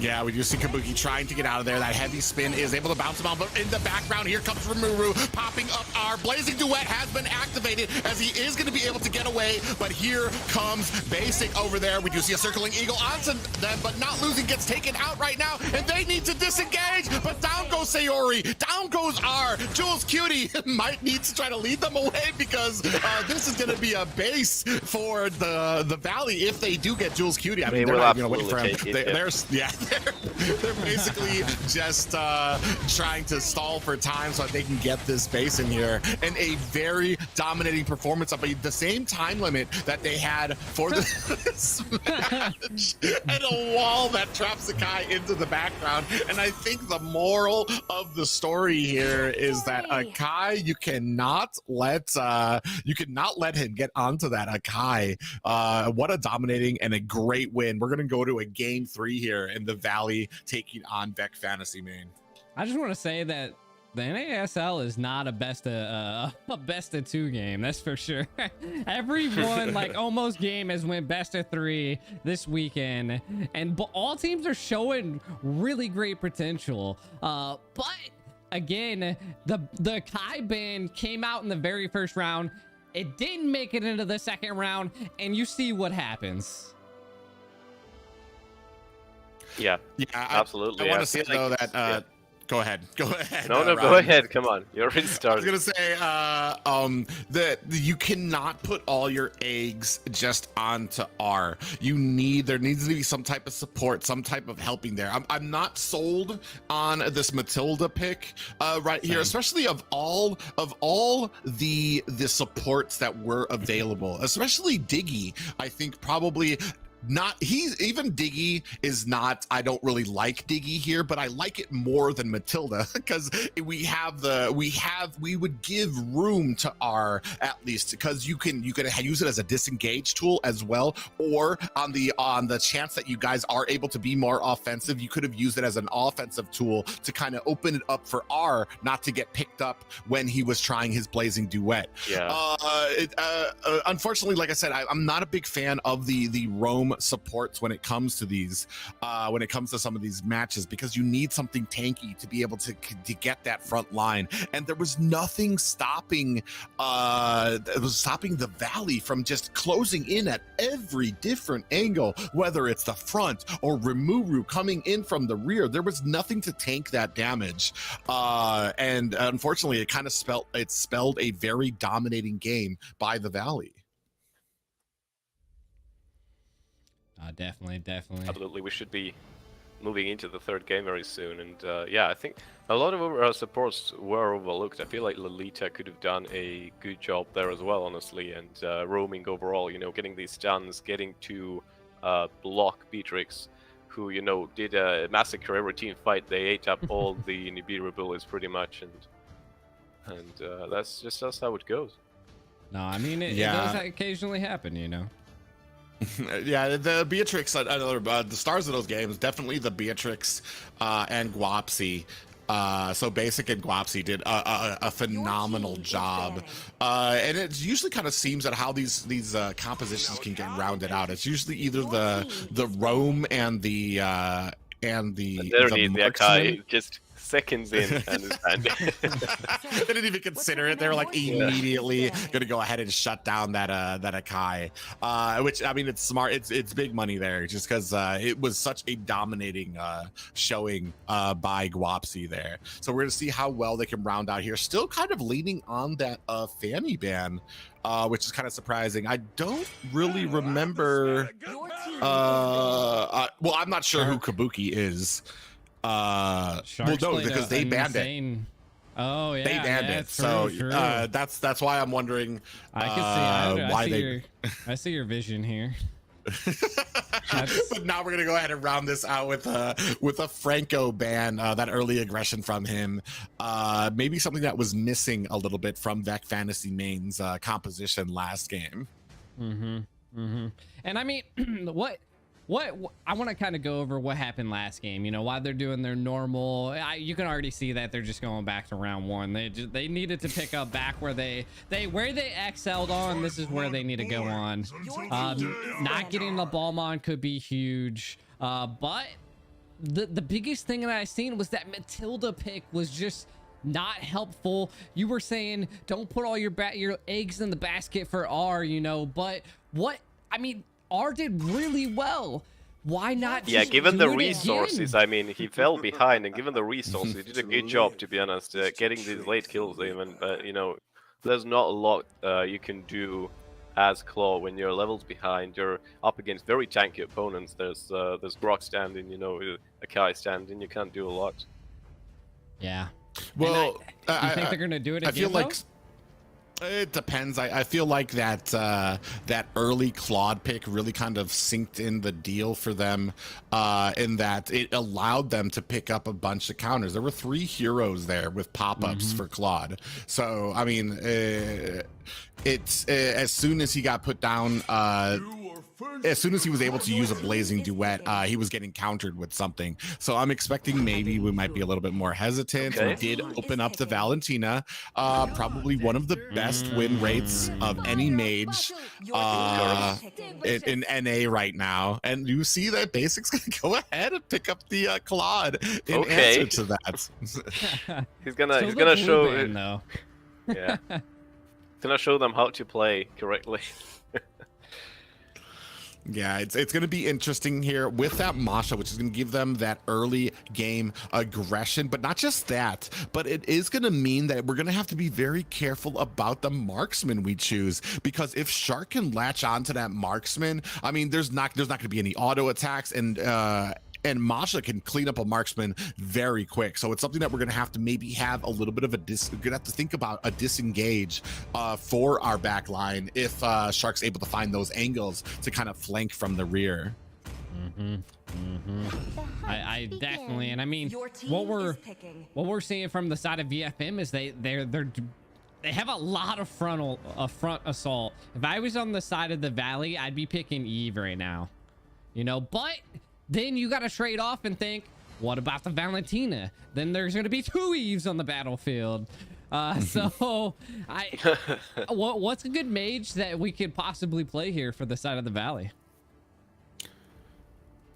Well, it honestly depends on here. I mean, Eve's not terrible. You do have to think about the ultimates that you are giving to Valentina. Maybe possibly you throw another ultimate out there. Right now, I feel like a lot of these picks are very much also geared towards the fact that Valentina can't really take these ults and do much. She can steal Claude's Blazing Duet, but when she uses the IMU, all she gets is physical attack. She doesn't get the attack speed that Claude needs to be able to do damage on that Blazing Duet. As well as that, we'll have the Thunderclap from Shark's Masha, which really isn't going to be too much damage there as well. And then of course the Cauterant Inferno from Guapsi's Thamus that I mean, like I said, it's not really a game changing thing. Maybe it help you survive a bit, but not something that is really going to change the battlefield right now. But we are going to be moving into this second banning phase, and I was going to say too that Wanwan, they definitely don't want to give that to R. It's something that he was actually known for on when he was still on Team First Blood. That Wanwan is just such a dangerous pick for him. I'm very interested though, because R's not a one-trick pony. He does have a very wide marksman pool, and I definitely want to see how he's going to be able to combat this, especially going up against the Claude and to combat against a Shark, who is definitely going to be a commonality in that lane. Yeah, I'm actually surprised they didn't ban a Beatrix instead of a Kufra, but I could see the Kufra brand. I was actually going to suspect a Bia ban and then the side of BFM picking up a carry just because of how tanky the side of the Valley's looking right now. But again, I mean, now they could definitely secure the Bia and, you know, have that shotgun ready for a lot of this frontal forces that they're coming here. Possibly could even catch the Cloud off guard. But those are all just like, you know, possibilities. We won't know until they actually pick what I suspect. I just feel like we still need an answer for the Claude. Like we saw it. I mean, for the last few matches in NA in the last few weeks, Claude has just been a menace. Once he gets to that mid, once he gets that Demon Hunter sword, once he gets that Golden Staff, there's just really not much that's going to be able to stop him. But I mean, we're gonna see. We still this is the first match where I haven't seen Julian as a priority, which is kind of amazing to me. These mages kind of like fall in favor and out of favor so sneakily. Like Xavier, I don't even know what happened to him, but oh, there he is. But like I haven't seen him in a match in like the last month. He just kind of suddenly out of nowhere just decided to just fell off there. But we do see the Julian who's going to be able to come in with the okay. They're both there's definitely no way they're both going jungle. So I definitely think that is going to be a mid Julian, especially with the damage in the region that he's going to be able to have on there. Well, there was a lot of tanks taken out, but there is Atlas open, and it kind of combines with Ruby. It very well combines with Valentina as well. So they're gonna have a lot of CC if that's the route that they go. Ooh, I still don't even know if that's a good. I don't know. It's a tough decision here. I felt like the Kufra would have been good, but it's not here. Yeah. They left him in a tough position, that's for sure. Against the kind of mobility, you know, Claude has, maybe Lolita is a difficult pick, but we'll see. Moscow is locked in as well. It's rare to see him at that level, but he's pretty good, you know. If he gets these stuns, if he gets these lockdowns against the wall, it could be something here. Not just a Moskov, but a Moskov with Inspire. It's always Inspire. Yeah, I mean, I would think it's just you have no escape. You do have a dash, so and if you're gonna want to maximize some of your damage, you use that dash before you initiate on your damage because it does create a buff in your attack speed and everything. But if you are doing that, then you're taking away your only escape as a marksman, and you already know that they're going to be gunning for the marksman. They're going to want to keep Claude fed. They're going to want to keep him fed and make sure that he can kind of get carried into the mid and late game. It's going to be an interesting comp, though. I do like that VFM does have a front line this time. So, I mean, this could work up against him. I don't think I've seen enough Moskov to really like to want to like really go full hardcore. I think VFM is going to win this. The Moskov is I think it's going to be all on how well he can do on this. I think so. I think he can pull off like the first. I think he can pull up the first Claude game he had, you know. And I think if the lane is going to be uncontested, you know, Moskov has a very good wave player. He can hold very well his own against Claude as well. He has his troubles, of course, with mobility characters, but. We're gonna see how it works out. Lolita is moving up right away. So are they going to do something with the Claude early on? Yeah, we do see. So they are going to go ahead and duo lane right away. A little bit of a paddywhack here at the purple buff as Shark just wanted to check to see what buff that they were moving on. And not really much going on here at the moment. They're probably going to be waiting until the turtle comes for some of these fights. Yeah, I mean... Yeah, Marsha's been moved up there as well. Just to annoy that Lolita a little bit, and they're definitely targeting not losing right now. And scared back a little bit already. That doesn't give them a lot of leeway, of course, on the lane, but looking to go for that lane map control once again. Team Valley and they are trying to get that buff away from their hands. Shark on the chase. This is not looking good at all. Huh. Yeah, they are going to go ahead and engage onto this as Guapsi comes in there. I think he was able to secure that buff, and Kabuki in a little bit of trouble. Does get taken out early game, and this is another early game like aggression from the side of the Valley here. Really do, and that's the problem sometimes when you pick an assassin jungle, is you leave yourself open for those early engagements, and you need to be ready for it because they're so squishy. Because of what, I mean, when you're pitting up a Thamus against a Karina with neither one of them having their ult, the Thamus is going to win out that trade. So yeah. I mean, they're definitely going to need to rethink what type of protection they're giving.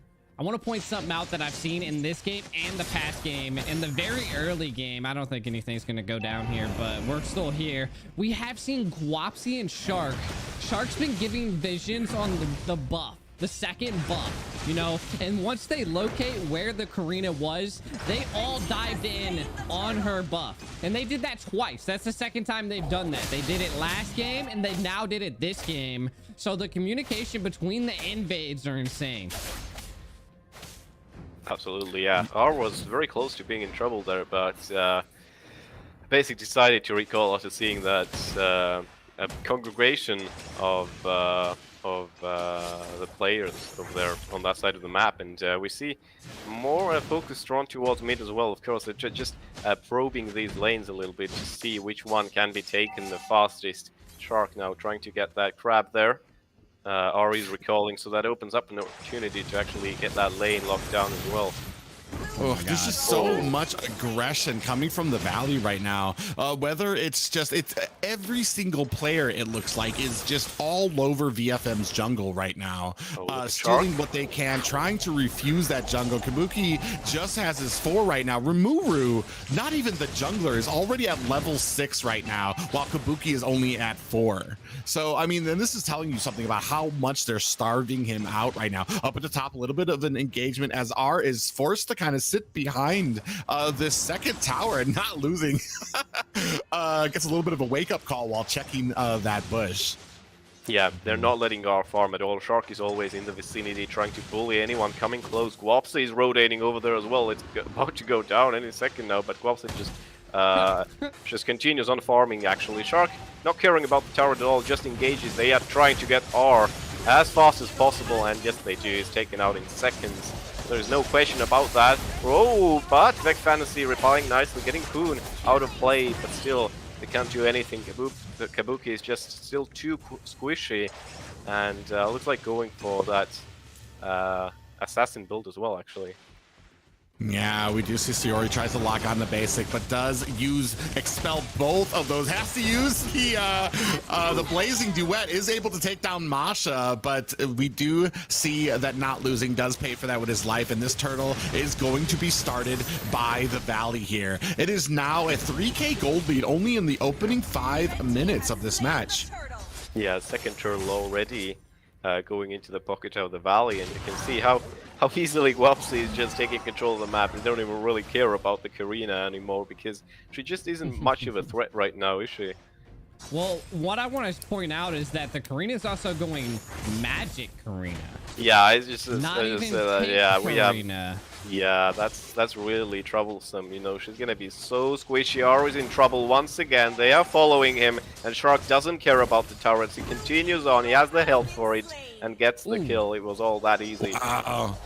But they're on the chase. Karina might get it there. Oh no! And he does get that extra health bar there, and here comes the rest of Rimuru and Guapsi are coming in here to try to support. It's coming down, does take out Shark, and we do see that Kabuki is going to try to get away as here comes Siori on that Valentina, is not able to latch on any more damage onto the rest of the Valley. But basic doesn't let Kabuki escape either, and it's just a no-use situation over and over again, not losing. Blocking the bullets coming in from Claude, putting under a lot of pressure on that turret as well. And just look at this. Basic, what is he doing?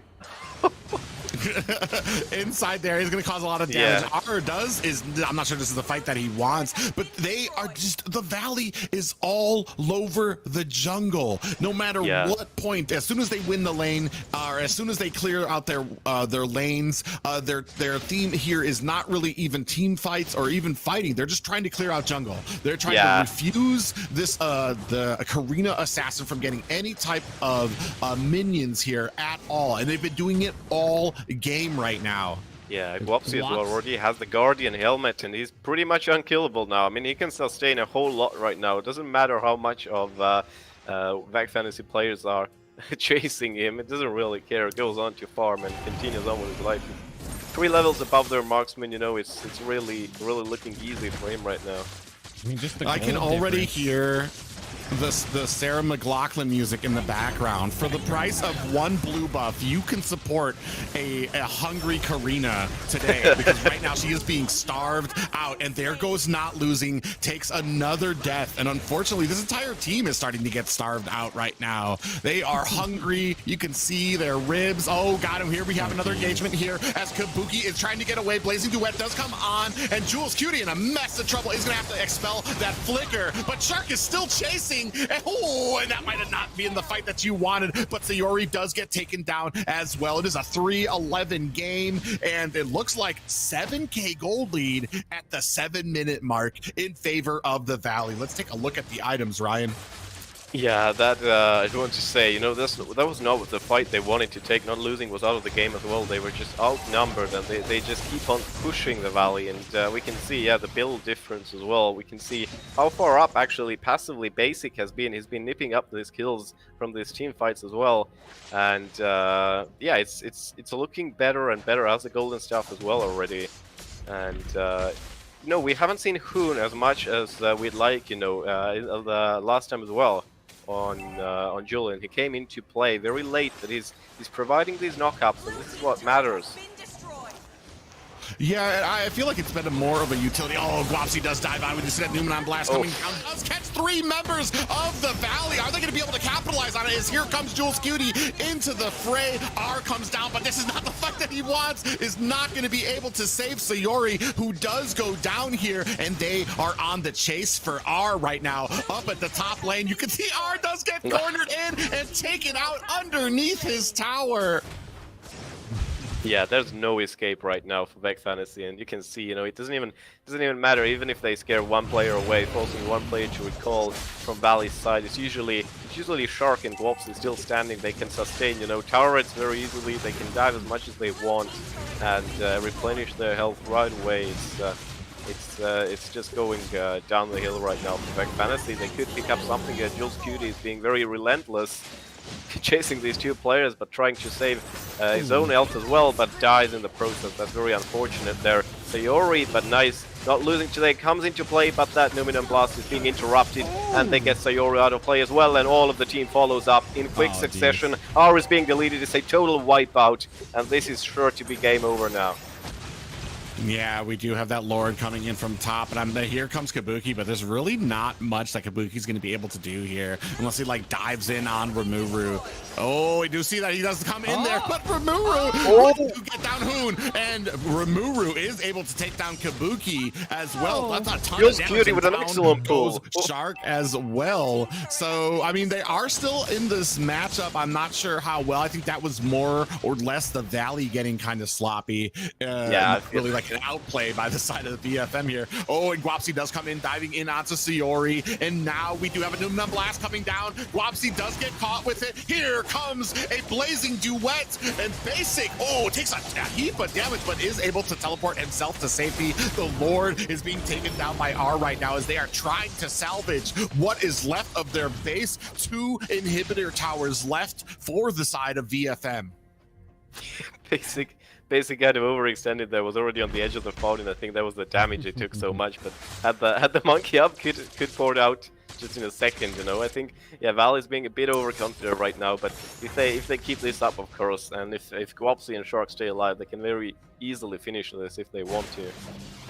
Yeah, I mean, that's what VFM has to do here, you know, like they have to witness those mistakes, the cockiness, the arrogance, and then capitalize on that, and possibly might turn it around. The gold lead is quite substantial, but we cannot give up on VFM. Yeah, we see Guapsi coming in there, is going to go ahead and ward off the rest of VFM as they go ahead and zone out for that buff. And right now, there's really not much that can be done unless they make a mistake and allow Jules Cutie to maybe pull them into the tower. But there still is so much sustain. They are starting to close in onto this mid tower. Looks like they do have a pop-up onto Sayori. Buffs or minions down at the bottom are starting to clamor up. And I mean, they're starting to kind of like tighten tighten this choke around this space right now, not even letting them get to the jungle or get any type of farm. We do have a concealed play, but Kabuki is not able to get over the wall in time. Ramu does come down here, does put on a lot of damage from Sayori, and a Numenon Blast does not catch up to them, and Kabuki in a little bit of trouble as there was no follow-up from VFM. Yeah, it's just crazy, you know, they beat up everything. Rumuru, he was the only player left alone, you know, pushing one lane, but he can hold his own so well with Paquito. You can see that there, gets the combo up, gets 2 knockups, and there it is. Okay, once again, Basic a bit too eager there, but does get a kill, and that still leaves Vec Fantasy 1 man down. Meanwhile, Glops is just soloing the Lord there by himself, and that's just how easy it is right now. They can still keep Vec Fantasy on a chokehold, and I think it's going to continue on like this. I'm not even sure there actually was a basic in there. I thought there was. He got dusted. He literally like got bopped on the forehead. The base shot him, and then he vanished. Yeah, but right now they are going to try to make something happen. Jules Cutie, oh, we do have the rest of the team coming in here as Jules Cutie is trying to keep them at bay. Numenon Blast does connect onto the Masha, but that is 3 health bars that you're trying to take down and waste a lot of damage onto. Removal coming in, does miss with those knockout shots, and down goes R. Shark, just nothing was able to stop him from diving into the back lane there. Now Kabuki's going to have to try to get out of the way, try to back up here as they are 1 person down with a Lord coming into the top, and Swabsy's actually putting on a decent amount of damage onto this core. Here comes the Lord up at top. Lanes are synced up at the mid and at the bottom right now, and they are going to get a lot of value out of this. I'm not sure if this is going to be the final push for VFM. They are fighting their way in here. Shark is trying to come in here to bash his way through all the damage onto the core. I think this is going to be game 2 for the Valley, and in a dominating fashion. Well, you do take that. The Valley does take the dub over VFM here. Out of the best out of 3. Finally, I mean, both teams are giving a fight, you know. That match looked a little bit like a slaughter fest, I'm not gonna lie, but yeah, 2086 can look like tried. Yeah, they did. I don't want to call it a slaughter fest. I mean, it was, but I think the problem happened during the draft. Is when you put that, when you have that Karina, when you have an assassin, and that's the problem with assassin jungles right now. You need to be able to protect them, because that's why this tank meta is so strong right now, is that if you can use that, if you can invade them, you're already gonna, first of all, you're giving yourself up more, you're getting more gold, and you're refusing that gold to the enemy, which is starting to put you miles ahead. And not just that, once you've taken away the fear of being ganked on your side, now these guys, as soon as they clear lane, they don't have to worry about being ganked because they know that the Karina is being starved. So what did they do? They started invading the jungle. Now the entire team is participating on this invade and refusing every little buff that they can. So now you're setting back that Karina even further. And that's the problem with using an assassin without something that is there to protect them in the early game. And we saw the Valley saw that, they recognized that, and they charged in right away. No, I mean they did really well. The biggest thing that I was seeing from even the last game to this game that changed was the constant pressure, the constant invade. It also seemed like communications on the side of the Valley was looking good. The flow was great. I don't think they could have done anything better. Yeah, absolutely. I think the Moscow was also kind of a hit or miss, and just yeah, it dropped off a cliff really, like mid game. I think early on he could like clear these waves, hold his own during these ganks, but yeah, it's just not much you can do there. Honestly, he couldn't really land the stuns as well with the ultimate, so.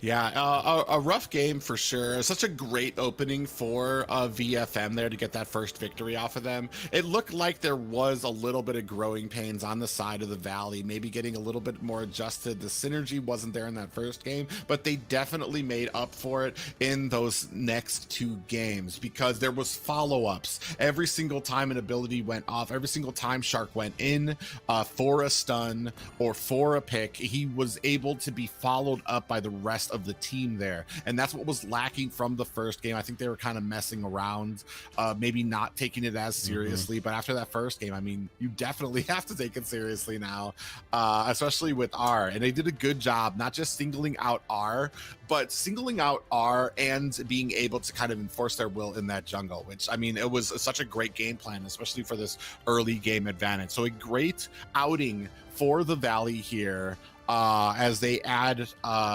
Shark and Hoon to that roster there. That was a good debut. Quite the battle. VFM coming in. I mean, they did really well in that first game. Absolutely killed it. They showed us that they were the play. Yeah. No, they were absolutely killing it. I was like, what is VFM about to upset this whole tournament? Like, did the meta change VFM? Well, I mean, it was a great game. It just, I don't know. Like I said, I feel like maybe they kind of, I feel like the Valley kind of took advantage of maybe some hero pool issues. Maybe like there was they did a good job of answering, of retaliating by banning the glow, by making sure to lock down. Like there was an answer for it. Whereas on the side of VFM, I didn't really see counters for things, or at least counters that I thought were more favorable. When you pick an Akai on the other team, for Guapsi picks up an Akai, I didn't really see anything that was going to stop or prevent the Akai, or stop him from kind of running wild on them. The second or the third game there, when they had the Claude, there was nothing. Claude dove in and he had no fear. There was nothing to stop him. The only thing that he, and that's why he kind of got caught out there at the end, is because he had no fear of his blazing duet being stopped or stunned out, because there was nothing on their team that could do that, that possessed that ability. So he just went out there, he's like, yeah, whatever. And then when he got shot, he's like, oh yeah, that's right, they can actually still do damage. So so he did kind of get caught there. But I mean, that's kind of that's the difference in the strategies that was happening there. And I didn't really see too many answers on their side. But I mean, that's in the past now. We are going to get set for ethereal. Is it ethereal or ethereal? I can't remember. But they're going to be taking on Insomniacs here, another one of the newer teams here in the squad league. Both did make it into the NACT. You know, like into the streaming aspect. So, so great teams. I don't think there's like really any huge big changes in lineups from what I was seeing on these two teams. Everybody kind of stayed about the same. I want to see what they can definitely bring to the table, though, you know. Yeah, it's going to be interesting to see how these guys have kind of changed up with the meta. I mean, and that's the thing too, with how well that they play together. If they've been scrimming together, if they've been able to get those games together, because I mean, like, this is kind of at the point when you start noticing that stuff. Once you get up to this level, the squad league, the challenger tournament, things like that up in NA, those weaknesses, those holes that you have, those things that you need to work out, they not only get shown, but they kind of get shoved in your face. You know, like, you don't want to do practices every day, or only like once a week you're doing practices. You're going to see that when you go up against some of these teams, especially against a team like Insomniacs here. So I mean, and that's definitely what we're going to be seeing here as well, to see how well Ethereal has kind of come up, because they've had a rough start here, and not that I think I or most of the rest of us could probably do any better. But like this has been like the wake up call for them to know like this is the type of level that you're going to be competing at. Like, and these dudes don't mess around. They come in hard. They have a plan. They have a plan during draft. They communicate well, and that's basically what you're going to be going up against here in the squad league. What I want to know is like what I really want to see is just like these crazy meta changes. We've seen like Glow. I mean, that was quite interesting. Played really good in the favor, you know, of VFM. Can other teams come out with these weird picks, you know, like can they change the meta? Can they take this tournament to a whole nother level?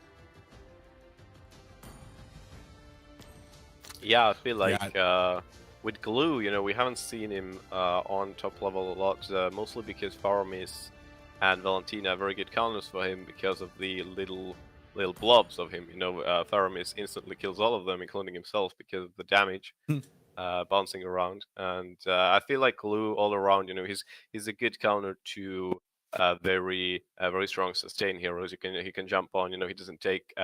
He can't be, you know, lifestealed from Thymus, for example, who he shut down very easily. And even though the Thymus remains in the meta, you know, he's not really like he's not unkillable, obviously. And I think that's what we've seen a lot. You know, we haven't seen, for example, we didn't see Lunox in the meta for a while, and now she's back because of the update to how she deals damage to higher HP enemies. And I think that's kind of like a very good changes because it forces people to play with a bigger hero pool, like there was mentioned already, and that kind of like sorts out the best players, you know, who can adapt to every situation. And another thing that kind of popped up, you know, is that we've seen a Valentina pick right already today, and it was a loss. Like, is that the second loss in the NASL right now, Private? For Valentina, I'm not sure. It's been so long since we messed with. I feel like she had like at least like an 85-90% win rate, you know. Yeah, she did, but I feel like she still had I know as a NA as a whole, she had at least 3 losses, especially coming up at the end there, where teams were min-maxing in the grand finals, how they play some of these heroes. But I'm not really sure how well I know she was quite far up there as we in the NASL as far as, but that was like a month ago, so I'd have to check. Private's like, you know, scratch. I feel bad. I hate it because I love doing all these stats, but it's been so long since I've looked into to some of those ones. Yeah, in the NACT, she had a 73% win rate and close to 100 pick and ban, and I think that kind of still remains on the highest level. I think we've seen that in MPL still as well, because, you know, like we said, that one draft where she got introduced right away, you know, you have to, when she comes out, you have to shape your team around that as well. You know, you have to think of you know, what ultimates she can steal, how that's gonna affect your game. Yeah, she's we did see on the last one that a lot of those hero picks really did not rely on their ults too much, or at least not an ult that she was able to kind of steal from them. So I guess that was kind of like a key for most of them. Maybe a too early pick of a Valentina, stuff like that. You know, that all comes into play. You know, yeah. I just, man, these teams they're throwing me for a loop every patch. It's always something different. The biggest thing that I haven't seen that I'm surprised I haven't is an Axborg play. You know, like I faced a lot of Axborgs recently. Oh yeah, you know? Because of the update now to the magic damage. Yeah. I'm surprised I haven't seen that, to be honest. I mean, what's your guys' take? I was actually just able to look up Valentina before this match in the squad league. She had 100%. So congratulations for ruining that. I'm just kidding. But like, she has like a 97% pick ban rate. She was picked 190%. You can see, yeah. No, yeah, Yeah. 97% ban rates. But she's picked twice and won twice. So this is gonna be her first loss in the NASL. Xborg, I haven't seen him too much. I feel like I'm not sure how much the magic he scales off of magic damage now, but it takes a while for something like that to set into people to have a formidable plan with it, because right now like the way he is used is to kind of counter the tanky meta, and especially with hunter strike, it gives him a lot of speed to be able to go around. The magic, I'm not really sure how much. Yeah, I mean, his whole point is still useful. like the true damage, he's used because of the true damage, like most of these heroes trying to melt down enemies, and yeah. I mean, I think the magic damage, is just justified to use the Ice Queen one, but yeah, I haven't seen him much. I've seen him like jungle twice, and it wasn't really anything crazy, anything you can't stop. I think better update for him was the fact that, he can restore the armor during moving, and I think that's like a big quality of life change for him. Yeah. No, definitely. And then the next thing that I'm seeing slip through the cracks a lot, Julian. What's up with that? Like, why? Like, I haven't seen like one priority ban on him. Like, people are more prioritizing Fannies. I can understand the Kai. I guess I understand the Fanny because she's just devastating. But like, so is Julian. Like, he's a fighter mid. Yeah, I think the early game damage got nerfed, and so people are not like too scared of him now to like worry about him. We haven't seen a lot like invades as well happening against Julian, so yeah, maybe there's some other viewpoint here. And even watching the Valley, watching Hoon play him, he really wasn't shining on Julian. Like, he was still doing great, but it was at more of a supportive role. It's because of the cooldowns, you get the knockup so often. Yeah, so he was able to kind of he was always there with a knockup. He was always kind of a utility. That's the word I was looking for. Is he was more being utilized as a utility from Hoon. That last game, yeah, sure, Hoon got a decent amount of kills there, but I mean, the entire team was basically there was double digits all around. Yeah, at a drive-through or at a buffet there. So, but like even in the second or the first game, he seemed like he was more being used as a utility than anything else there. So I mean, and maybe that's what he still is dangerous. Those cooldowns are a huge factor for his pick ban rates right now.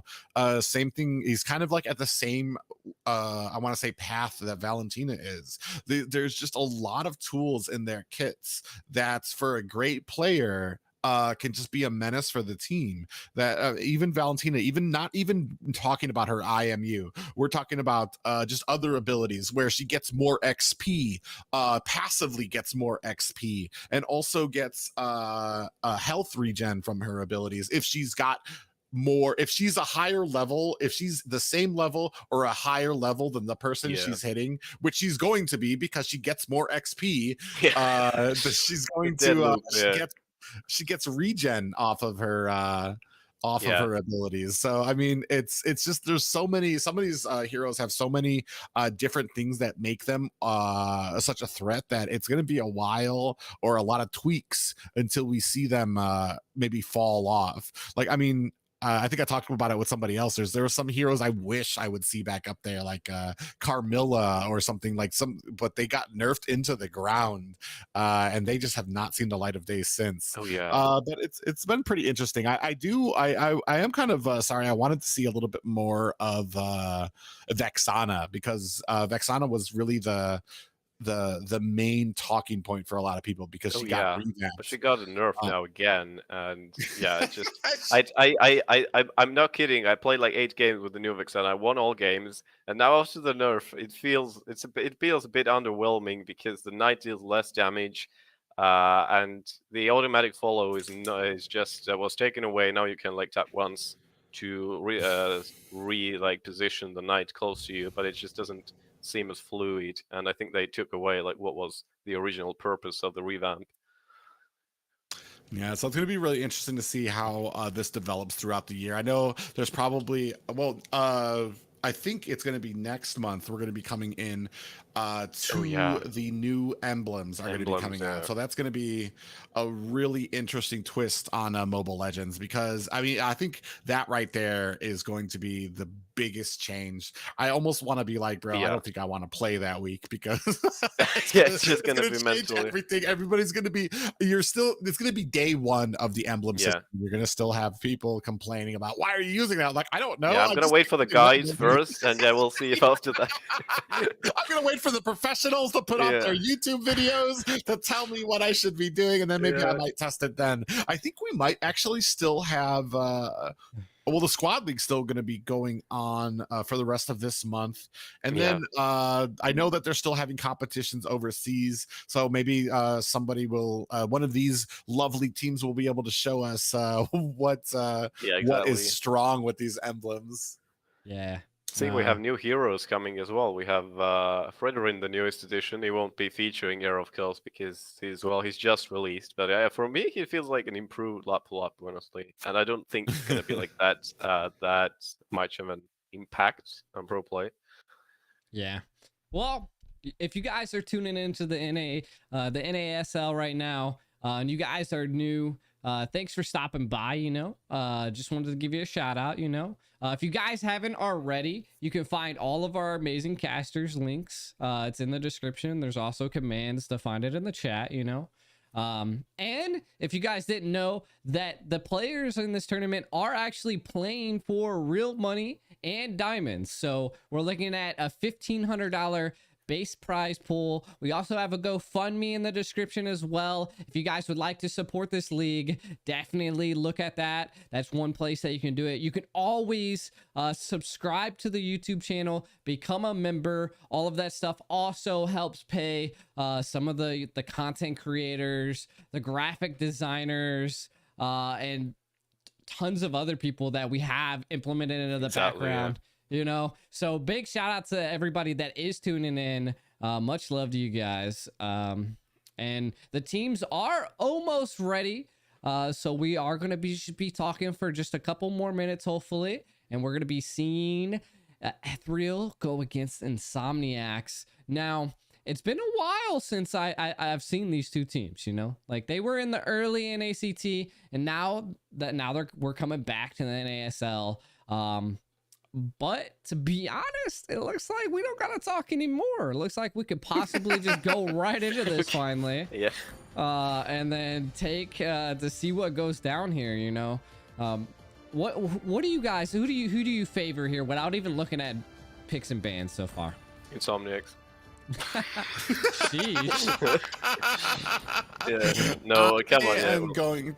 I am going to go and say I am rooting for Ethereal. I would like to see them come up and show what they've learned through this little break that we've had, and to see some of the synergy that they have kind of come up on here. We're going to go ahead, and they're going to be having the first ban and first pick here, especially against a veteran team like Insomniac. So it's going to be hard, but I definitely feel like if anybody can pull it off, they can.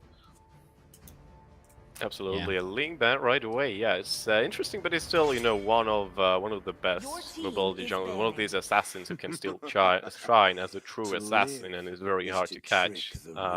Recently, I've been seeing Atlas as a very good counter against Ling, as he can take him off walls as well.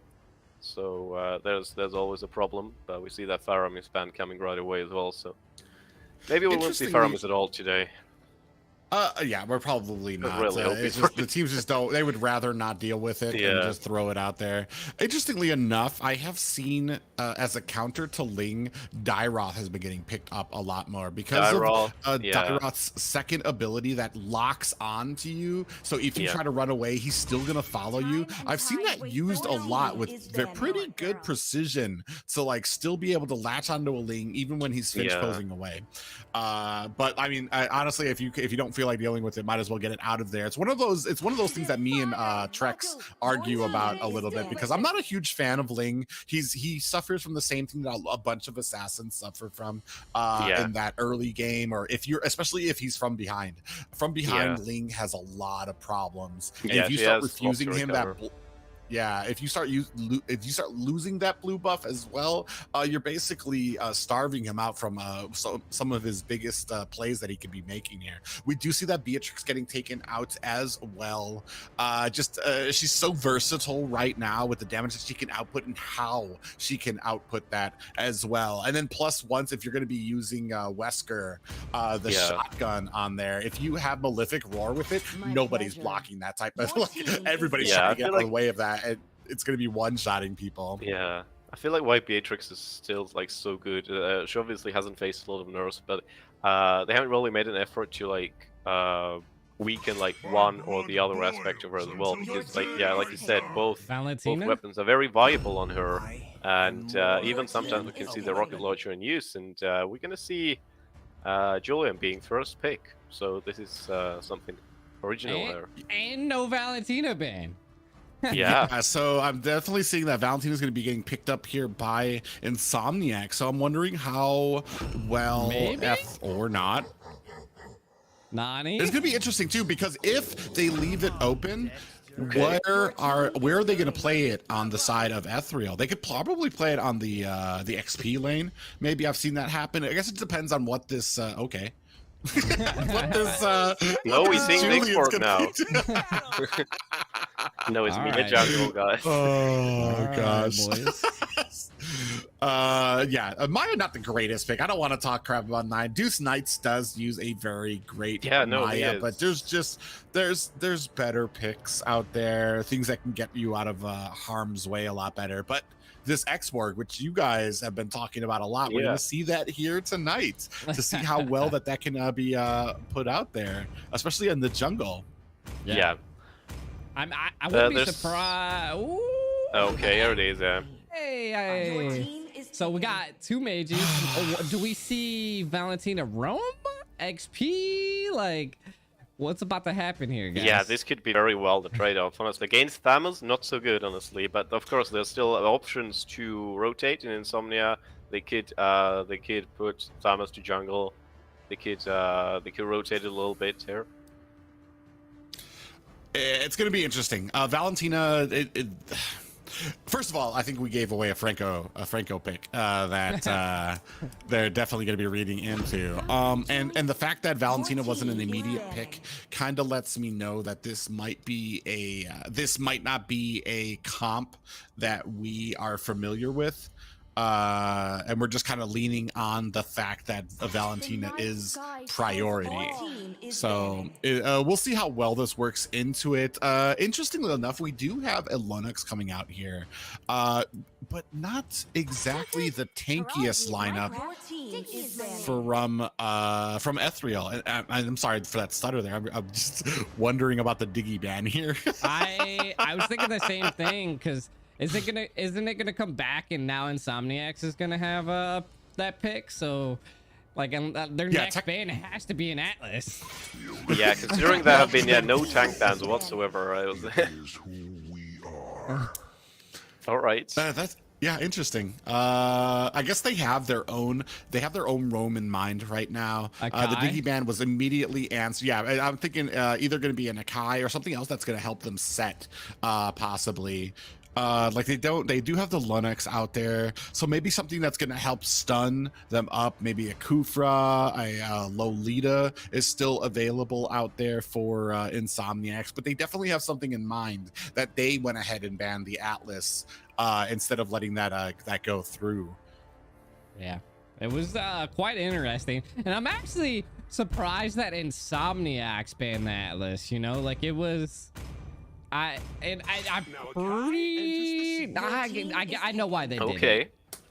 I actually don't. I lied. They banned the Kai now, so I don't even why. No. Don't do it. You can't do that. It's gonna be the Yin incident we had at the start of the season. Martis might be pretty interesting here. Yeah, we haven't even surprisingly. Surprisingly, I haven't seen him in pro level yet, even though the massive buffs he has got to that physical attack bonus, which have been just massive. He got like extra 100 or something, and it's just like crazy if you think about it. His damage especially. But I don't think we're going to be seeing him yet. Johnson, I don't think so either. I just want to say, Johnson's not a terrible pick. He's just it can be It's the countered Martis. easily. It's the Martis. Oh lord. Ooh. Okay, so this is This going to be is really interesting. We spicy. haven't seen a Martis pick too often in NA here. He did just recently get a buff to, what was it, his physical damage that he does? Yeah, physical with it. damage bonus. Yeah. We saw Martis yesterday in a match against Fanny, and on paper, Okay. I like what they were thinking because Martis is able to kind of Because of the offset grab. some of that, but it's just Yeah. he moves, he has that telegraph before he goes in a certain direction Yeah, that a lot of it's, people are able to read and kind of sidestep.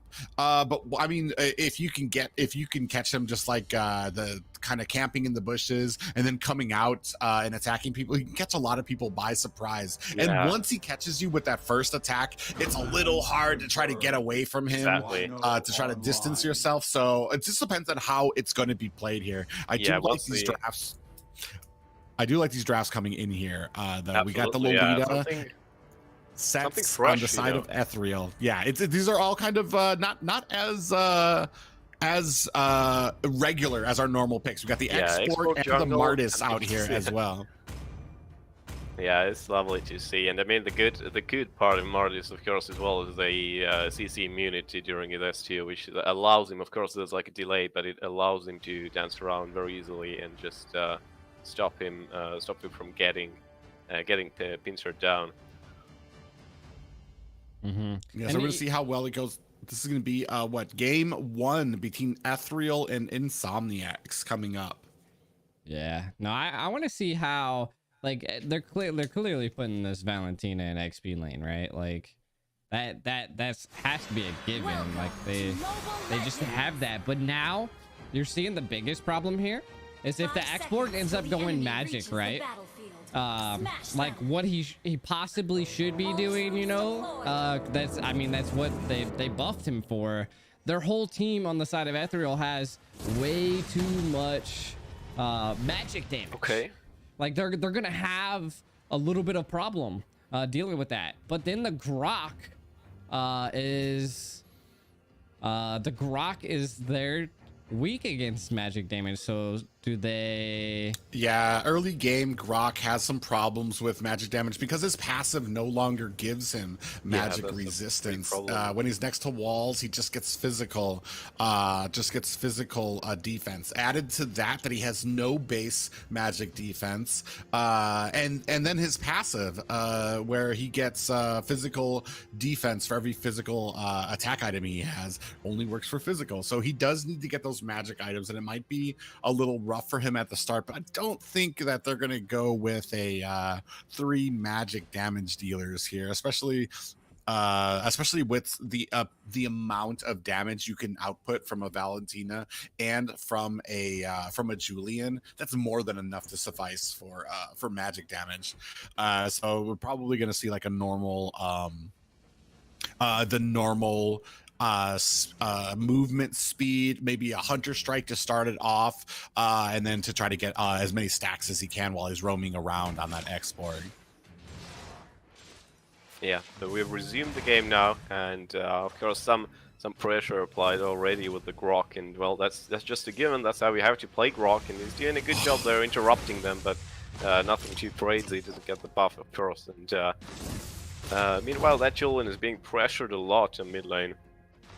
Yeah, they were able to force out that retribution from the X-Borg, and so he's not going to have it for this Lethal Wanderer. Yeah, when the Martis does come in there, and unfortunately Leonard does look like he's in a little bit of trouble here, does get picked off by R on that Thamus. Here comes Ash Cutie to try to put some damage on, but running a little late and not having enough to actually be able to do much to this Thamus, and they are still engaging up at top, but Thamus is going to have to go ahead and disengage from there. He's already at about half health, and this is what we were talking about before, like is kind of some of the synergy that you sometimes get. You saw them force out, he's still aggravating him at this buff at the bottom. You see that hate is gonna have to get away from there. Does have that emote out there, but they're still putting on a lot of pressure there. But Yeah. this is what we're seeing from different from, you know, the other teams that we were seeing. Zia's favorite is there to support their jungle in the time of need of being constantly harassed, you know? Like, they're there kind of babysitting the gold, babysitting the jungle. But can Ash Cutie handle the Moss in the top lane, Private? Yeah, we do see that they are trying to cut this lane. Ash Cutie trying to do the best that they can, but a lot of damage still going on the R. Another pause has been called, unfortunately, here. And we're gonna try to get this figured out, but right now, it's just the cohesion. We have one kill on the side of Insomniacs here. They are starting to get to about a 1k gold lead as this turtle is back up. We're gonna start getting back into the game here. We did see a little bit of engagement happening up at the top lane here as R does activate that Cauterant Inferno, but they're not going to be able to answer it. Is Zia's favorite. We do see that last Insanity does come on, is able to answer and pick up the kill onto R, so they are in a good position to pick up this Lord. Does look like 1-2-3 is going to have to disengage here. Turtle down to about 10% does get pulled out here, and it is a 4v5, but they're still not able to get into a good position. We do have that IMU from Ash Cutie is able to pop up the Grok, and they're still in a decent position here, but Zia's favorite gets taken out here from Pogi, followed by 1-2-3. So it is a 2-3 game right now as Linear is getting poked out by Pogi here.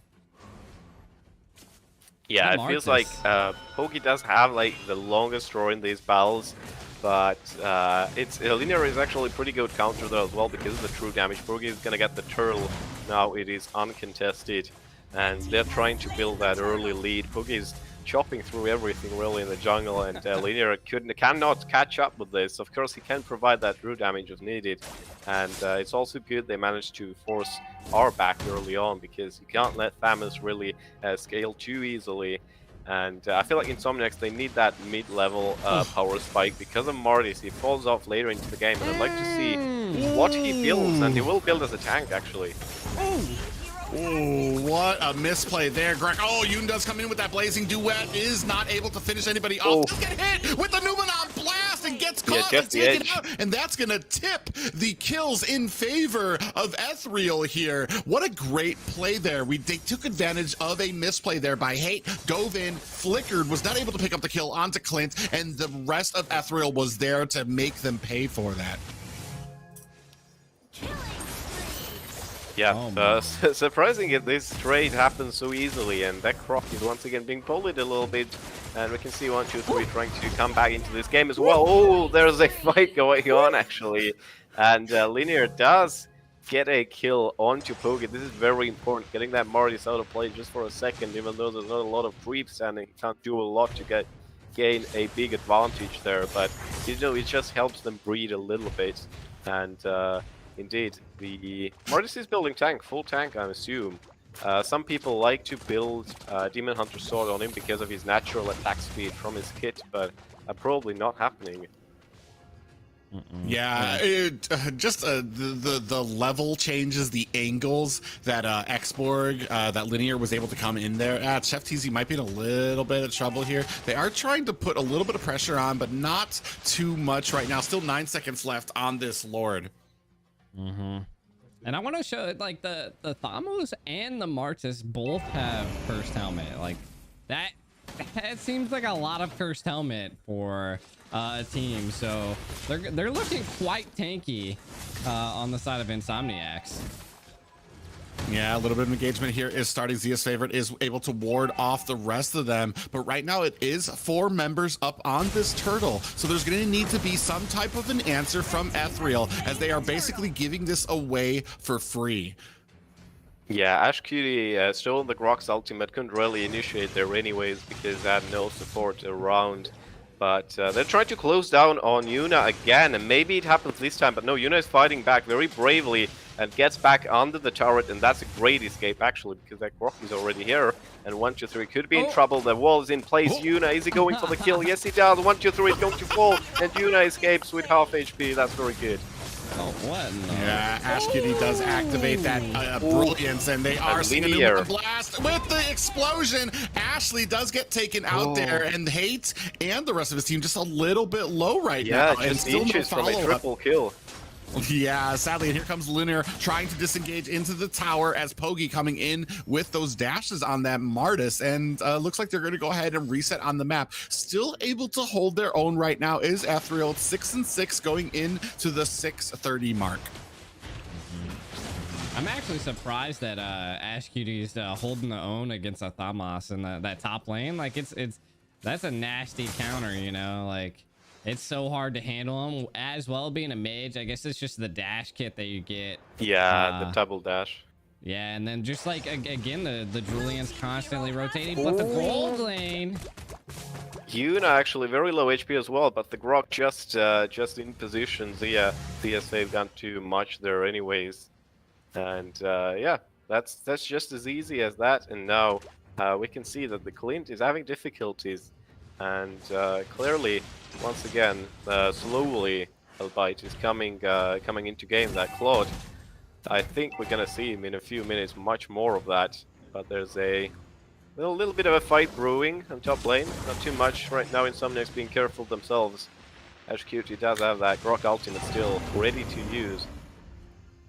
Yeah, they're just kind of holding it out, you know, trying to hold it out. Doing a good job of making sure that top lane isn't really getting too engaged on. We do have a 4-man engagement onto this turtle here. Not sure if they're going to be able to get it. They comes in there. Linear is able to get that turtle, and this is going to speak bounds. R might want to disengage from this, as there is a lot of tankiness on the side of Ethereal after getting that turtle. They got the shields from it, and they're going to go ahead and push on for the engage. Over at mid, though, there's a little bit of engagement coming on. Export getting taken down very low as 1, 2, 3 had to disengage into that bush. So now it's coming down to rotations now and how fast either of these members can kind of get into them. We do see that Ashley does come in there, does not get popped up there, activates that brilliance as Chef is going to have to disengage. Are they going to be able to get this tower? Hey, might be a little bit of trouble, activates that wild charge, but and the flicker, they call him Twinkle Toes, as he is able to get away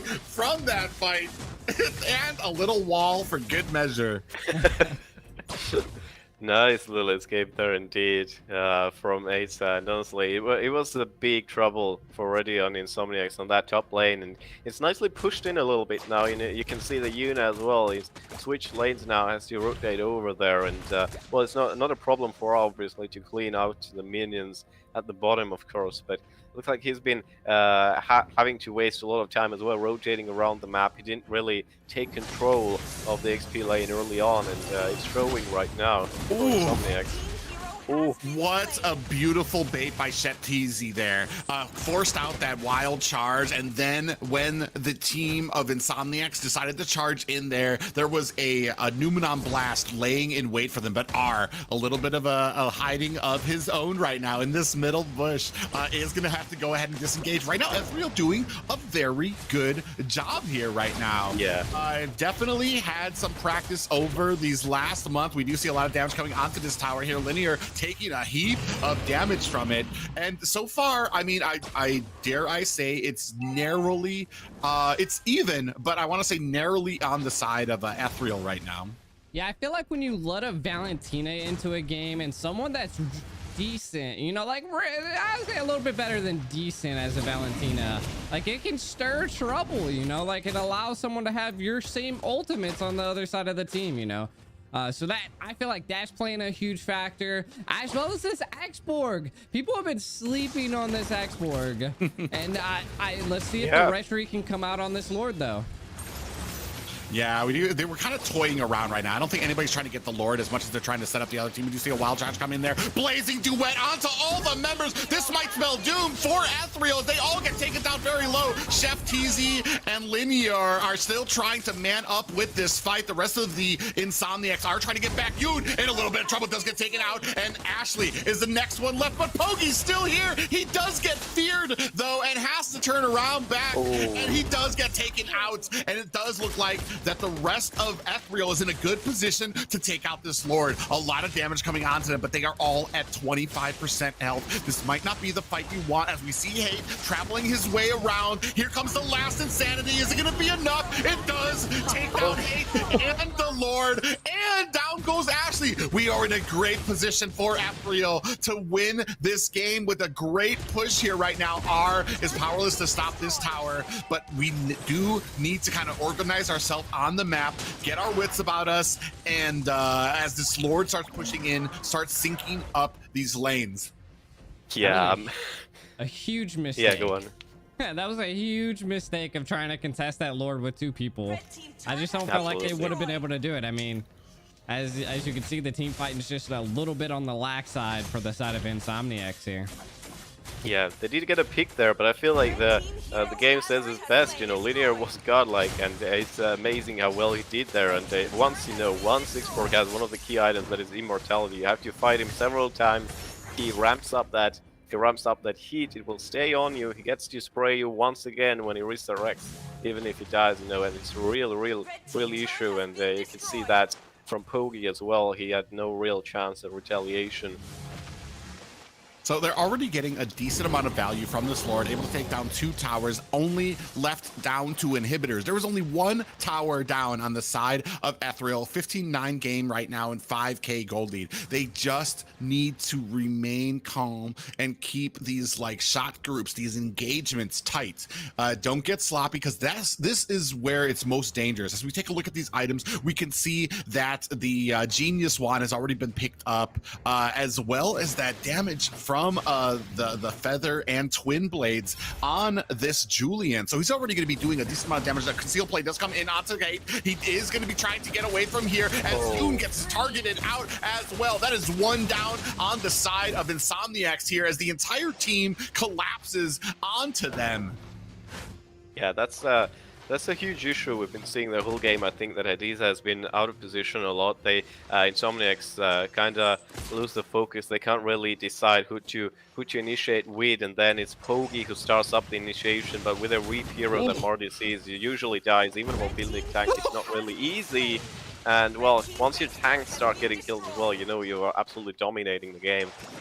Oh, we do see that Blazing Duet does come out there, and unfortunately, Ash Beauty is suppressed inside the top of the lane, is going to get taken down. Here comes the last Insanity. Hate gets taken down as well, so they are able to trade a 1-for-2 trade there, still in favor of Ethereal, even though they did get caught there. But 20 seconds left on this next Lord does mean that they are going to be in a better position than Insomniacs, as this one comes up in 10 seconds. Yeah, Insomniac's still fighting the crashing waves. Yeah, that is true. And now there's only 1 inhibitor left. Yeah, like I mean that was a really good objective push by the side of Ethereal here. Can Insomniacs pull this back around though? You know, like now, what is this, a Luminous Lord that we're gonna be having here? So this is gonna be an interesting bout. Let's I don't know. Insomniacs is pushing in though. It's gonna come down to Retri. Yeah, Hadiza has to be deadly here. Yeah, it's going to be looks like a full team fight, but the Lord does get pulled out. He's going to be reset. So we have a team fight happening here right now. R in a little bit of trouble here. Does activate that Cauteran Inferno, but it is not enough to save him from that true damage of that export. And now they are in a great position for this Luminous Lord. See his favorite in a little bit of trouble trying to take out that damage with that shield. Is still able to zone out the rest of Insomniacs as an easy Lord goes over to the side of Ethereal. Yeah, like we discussed, you know, it's really hard. They are pushing Hatiza away as well. He doesn't stand a lot of chance against the Julian's damage, who has that magic penetration as well. It's really hard, and a lot of these combinations as well. Julian export combination, what we've seen, 1, 2, 3, getting these knockups and then linear following up. It's been working very effectively. And they can single out the players anytime they want, like you said as well. Or is having a lot of trouble against the true damage, so can't really sustain for a very long while. And there is just Linear throwing himself in. It doesn't care, he has the immortality. But there is Atiza replying at the right time. This is a massacre. Oh my lord, Ethereal is being taken apart now. They still have 3 standing and they are fighting back. Yuna has been taken out of play, and there he's getting the kill, I think. Yeah, still able to take down 3 members of Ethereal, but this damage on Chef on of this Clint is still doing its job, and they're going to be able to take down this inhibitor. Unfortunately, Ashley does not. Oh, suicide. There goes. No. It's taken down, is able to get that last inhibitor, though. Linear trying his best to get away, but that is going to be a complete team wipe for Ethereal as this Lord is still crashing into the base. But they accomplished their job. Maybe not as pretty as they would have liked it, but that's all the inhibitors down for the side of Insomniacs.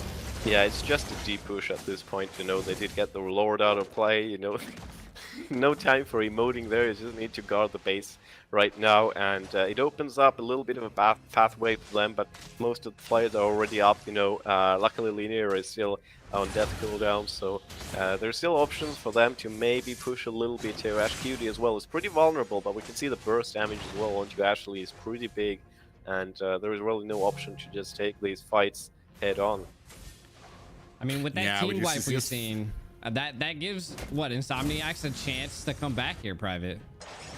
Yeah, and it does stop, it does give them an advantage because now they're able to go through their jungle. They're able to pick up that stuff from when before they were being starved out of it. And we do see a little bit of a concealed play, but it's not fast enough as the rest of Ethereal is able to respond fast enough and try to disengage there. Zia's favorite up in the front line here, trying to engage. He does get that stun onto Hate, but the rest of it, the rest of the team is still starting to disengage. Pogi does get found out in that bush, is not going to be able to hide in there. A good job by Zia's favorite to read that out and throw in a little bit of damage there to call out Pogi there.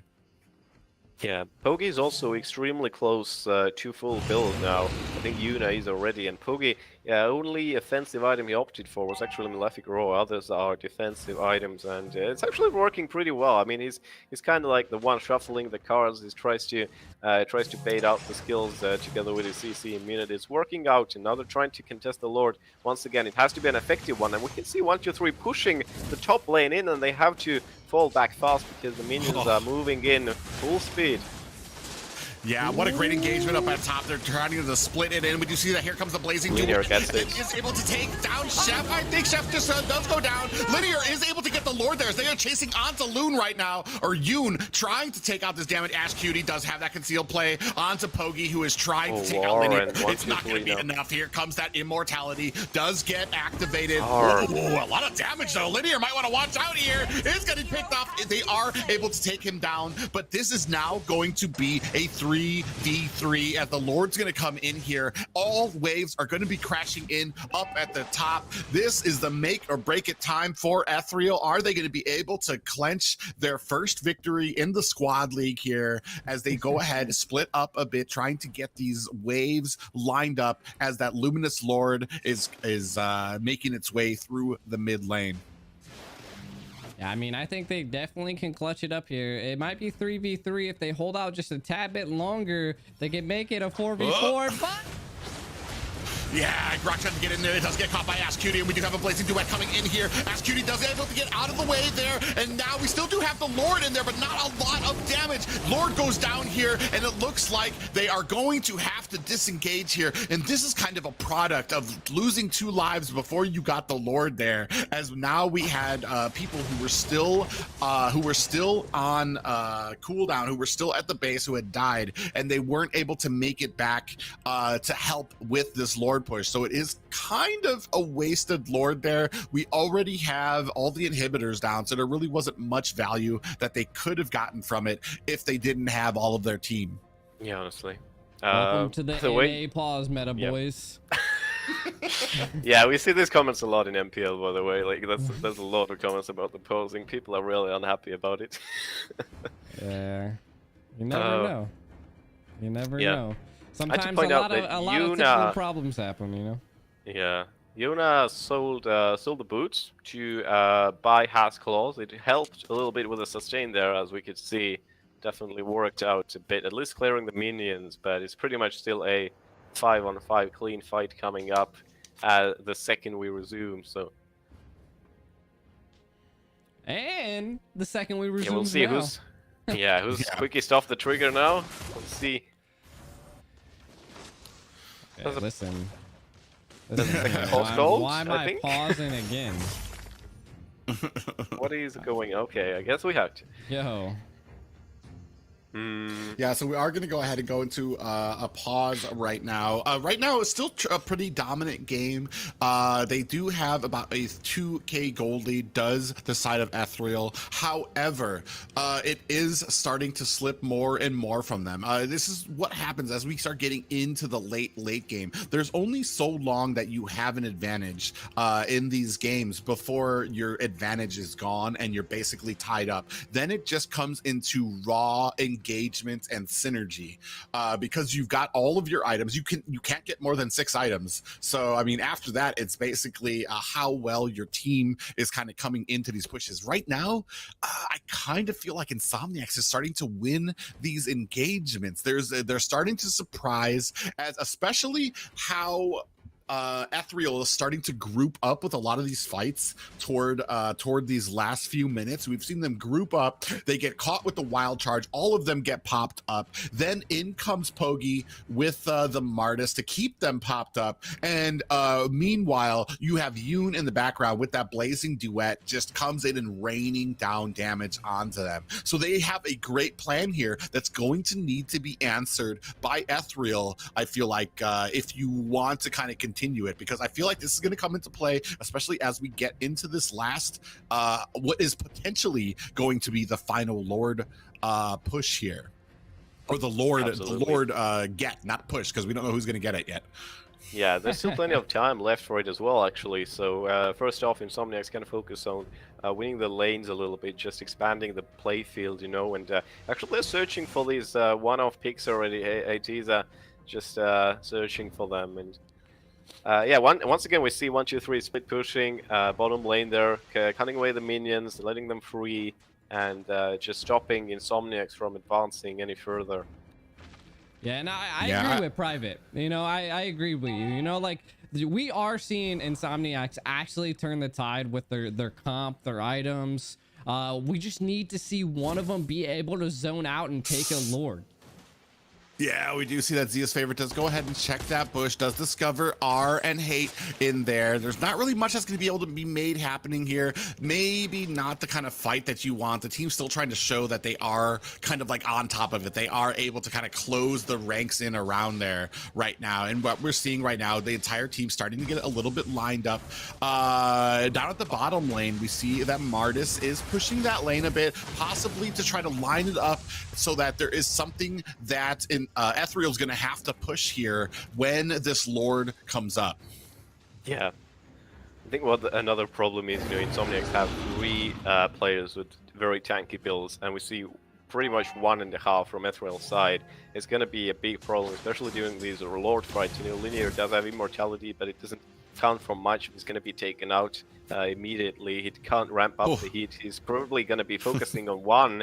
And well, so far so good for Ethereal. They do have control over that pit, but Insomniac's ready to bite any second. Yeah, I like that they are pushing this bottom lane here with the Julian, so they are going to go ahead and take that Thamus away there. And wow, Pogi able to steal the Lord here, and this is a 21-minute Lord here, so it's going to be stronger than ever. Here it comes, a blast, able to catch 2 members of Insomniacs. Pogi pays for it with his life, followed by Hate as well. It's going down. We do see an immortality is activated on Yoon. Is he going to be able to get away? Blazing Duet is activated. He's trying to run away, gets taken out. They're not even going to need the Lord right now. Here comes Ethereal, trying to push in. They're trying to rotate the damage. Oh my god, I'm not sure if this is the fight that you want here. No way. It's so low. Tower lock, for the love of God. They didn't get it. They didn't get it. There's still SQT and Zia's favorite standing, but they can't go alone. Oh Lord! Yeah, they're trying their best right now to get these minions lined up, but this is a 21-minute Lord. Eventually, you're going to have to answer this. Yeah, I mean, Insomniacs can write a survival guidebook after this game if they do manage to turn this around, because this has been intense. How did they survive this? But yeah, I feel like Chef DZ as well dropped too early there, and at least, you know, that's. I think that Lord is going to be stopped still, but...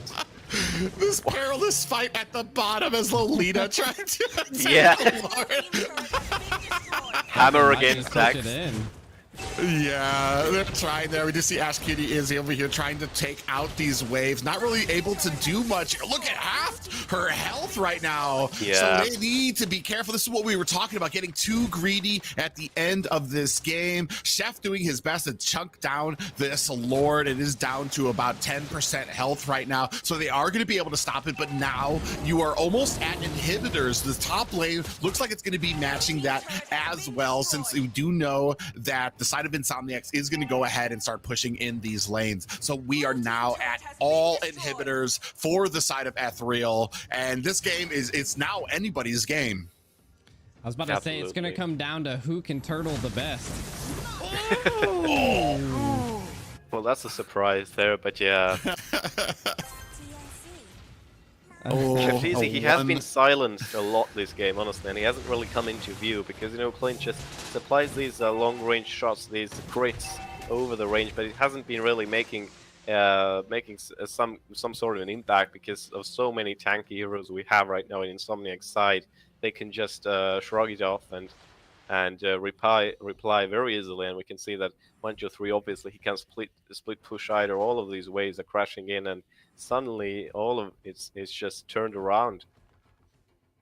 The only positive thing for right now is that well, for Ethereal, is that Insomniacs aren't going to be able to freeze the lanes just because they have no towers, because that means that they're going to have the powerful minions still coming at them. The Lord is still being started upon. If you're going to start on it, here it is. We do get vision. Zia is going to go ahead, give everybody vision right now. They are starting to come up. I'm not sure if they're going to go ahead and contest this. Here comes the last insanity from Linear. It's a little early, though. Not enough damage on it. Here comes the blazing duet. They're trying to whittle down this Lord. Pogi's still able to get it. They need to win this fight, or this Lord is going to be pushing into their base. Zia trying his best to run away from 2 members there as the rest of this team is trying to disengage now. And this is where men are made. This is like this Lord right now at that 25-minute mark. If you need to stop it before it gets to this tower, or there is going to be nothing to stop it from putting on this damage into the tower.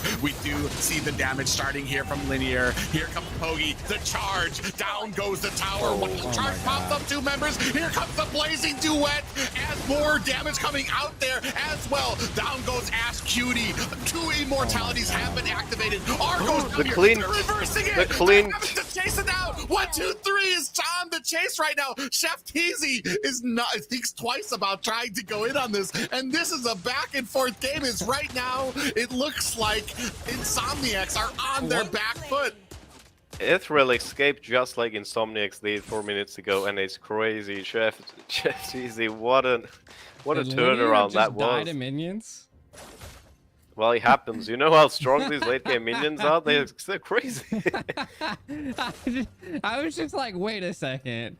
How did X4 just die? How did Linear just like pass out? He got taken out by a minion. Yeah, it's a 3-on-2 now. Good thing for Ethereal, of course, they still somehow have these 2 inhibitors standing, and quite firmly, honestly, because that top lane wave is still, well, quite far, I would say, and they still have to focus on deep pushing right now and waiting on Linear to respawn. Nobody trying to make any mistakes. These death counters right now are massive. So whenever somebody dies, it's basically going to mean that they don't have somebody for like the next minute and a half of this game. I mean, Linear was out for what, 70 seconds now. It's for a very long time. Yeah. Yeah, he took they're not taking naps anymore. These people are taking vacations every single time they die. Everybody better have immortality or some type of CC. We are seeing that again, like you were saying though. Linear did pop that ult a little bit too early and wasn't able to captivate on the Lord. Yeah, getting a lot of damage on Zia's favor. The rest of the team isn't there to capitalize on it as Pogi does go down there. So now they are able to turn that around there. We do see that Zia's favor is activating that immortality first, is going to go ahead, get back to base to recoup and re-up that health right before this Lord comes up. This is not the spot you want to be in. 62 seconds on Pogi. Yeah. That is a retribution that is not going to be available for this Lord. And it looks like Ethereal is in a great position. They just need to be focused, need to be aware of where they are fighting. We do have a concealed play coming in. HTs with the shadow play. No. All members right now with a blazing duet. There goes Ass Cutie going down right now.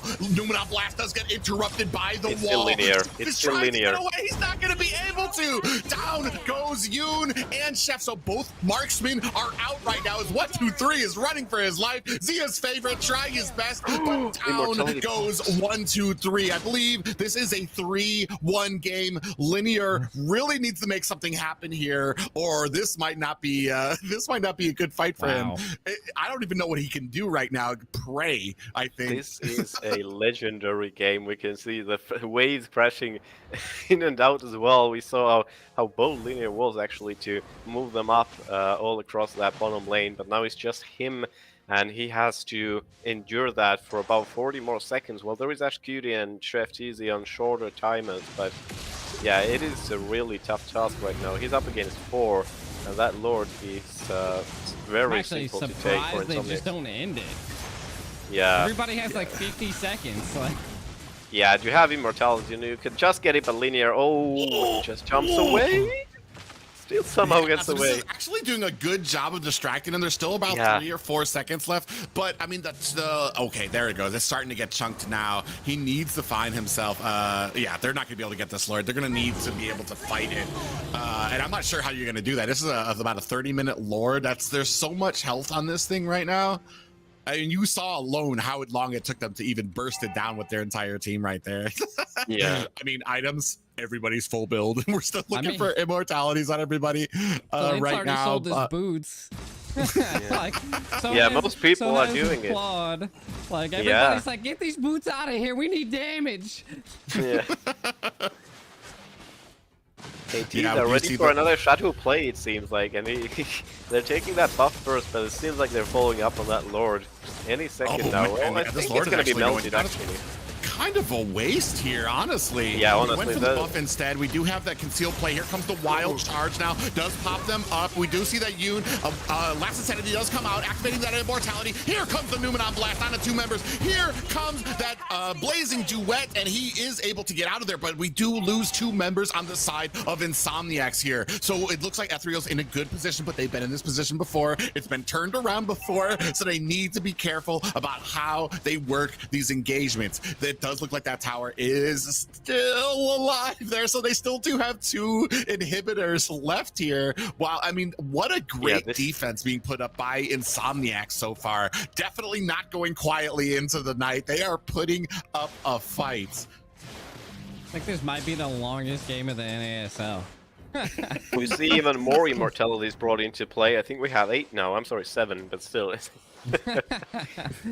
That's what I'm saying, Oh, man. Lord. Like, we might be going the full 45. Yeah. Full 45. What, what's the full 45? What happens after 45 minutes? Made it there. Zia's favorite does land up a stun onto R. Pogi inside the bush. We do have the rest of the team trying to collapse onto it. Chains. Enhance does come on. Here There comes goes R. that blast, and it does look like R is going to be a little bit of trouble. Does activate the Cauterant Inferno. Here comes the last insanity. Yeah, but Linear wastes does his finish ult. off R here. This is 2 members down, but Ashley coming back up, so it is still going to be a 5v4 game. 46 seconds left on this next Lord. Yeah, I feel like Lear kind of wasted his ultimate there just on R. The D was close to escaping though, so it was a good finish, obviously, considering the time that is needed to get back into the game. But now he still needs to... Well, he has that armor back now, but of course there's still Lord coming very soon as well, actually. 20 seconds, the question is it going to be challenged by Insomniacs now? Hetiza is pretty close to it, but there is not enough backup close there. And, well, there it is! Oh, Lord. Ashley just got melted. Hey is using a wild charge just to escape out of that Numenot Blast, and here we have Lunar with that. This is it. He's going to be able to burst it down. He's not going to be able to. And Lunar in a little bit of a bad place. We have minions coming into the core right now. Are they going to be able to finish it off right now? We have an immortality activated down the bottom. A lot of damage coming onto this core. This is it. A quarter health. 10. The first victory for Ethereal in the squad league. And what a game that was. Wow. Just wow. This is impressive. Holy boys. Ladies and gentlemen, Ethereal first of the NASL. And they did it in style. They did it with such a fight, such passion we haven't seen, I think.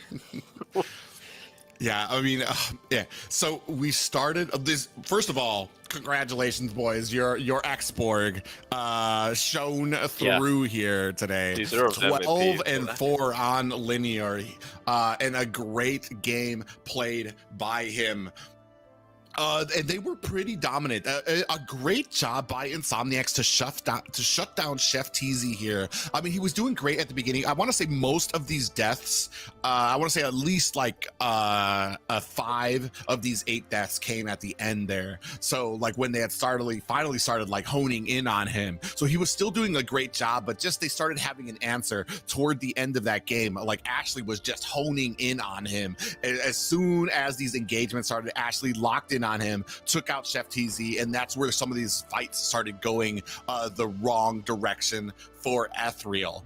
And you can see from the stats here, 32% damage on Chef TZ here, but the big score here is Linear on that Xborg. Just played a phenomenal game. You can see Yoon here, 31% on that Claude, did an immense amount of damage there, being set up, and it's almost, cause I mean you could see the Blazing Duet come in there, doing a ton of damage, but I feel like the real story comes in with Ashley kind of sneaking in there as all of this madness was going on that Linux, and able to kind of isolate the marksman, chase him down, and just start picking him off. And that was really what was turning the tide in a lot of these fights. Oh, are you guys still there? Yep. Yes, we are still here. Just got quiet there for a second. I thought like maybe we disconnected. I was like, oh geez. I did disconnect from the lobby. Oh yeah, give me a second. We do have to re-lobby. We apparently some people were experiencing some problems with server and stuff like that. And I mean, there's not much we can control besides being able to pick like East, West, or Central.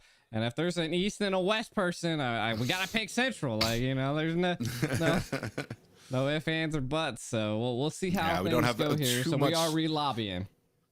Yeah, we don't have too much wiggle room that we can do with a lot of these servers, especially, and that's kind of the problem when we are playing some of these non-live games. We're kind of at the mercy of these of the tournament lobbies. But I mean, it's kind of something that everybody has to kind of get adjusted to. Especially, I mean, New Wave does it, and they're all the way from South America. So like, I think the least amount of MS they're dealing with is usually like around the 40s or 70s.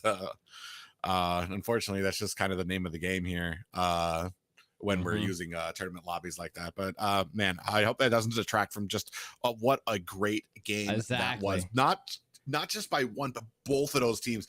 Insomniacs really like it. That game is the reason you don't force forfeit. I like when people want to like give up early in the game. I'm like, no, dude, you gotta play this one out, because you never know what kind of mistakes you can take advantage of, what type of pushes you can get from it. That was literally anybody's game there. Yeah. Except it came down to just like those few mistakes, not being able to like when I think it came down to Grok and I forgot who else was pushing up the top lane, and they were still a pretty safe distance, but an entire team with a concealed play dove in on them and just really created a nice opening for them. And I mean, it's just it was an amazing play, but not really like this game is over at the like 15-minute mark, where it was still pretty dominant for Ethereal.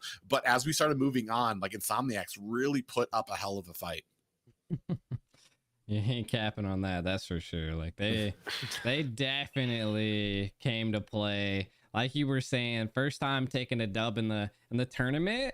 Like that's huge. That's huge. Now keep up the charisma, keep up the flow. Let's see some more dubs.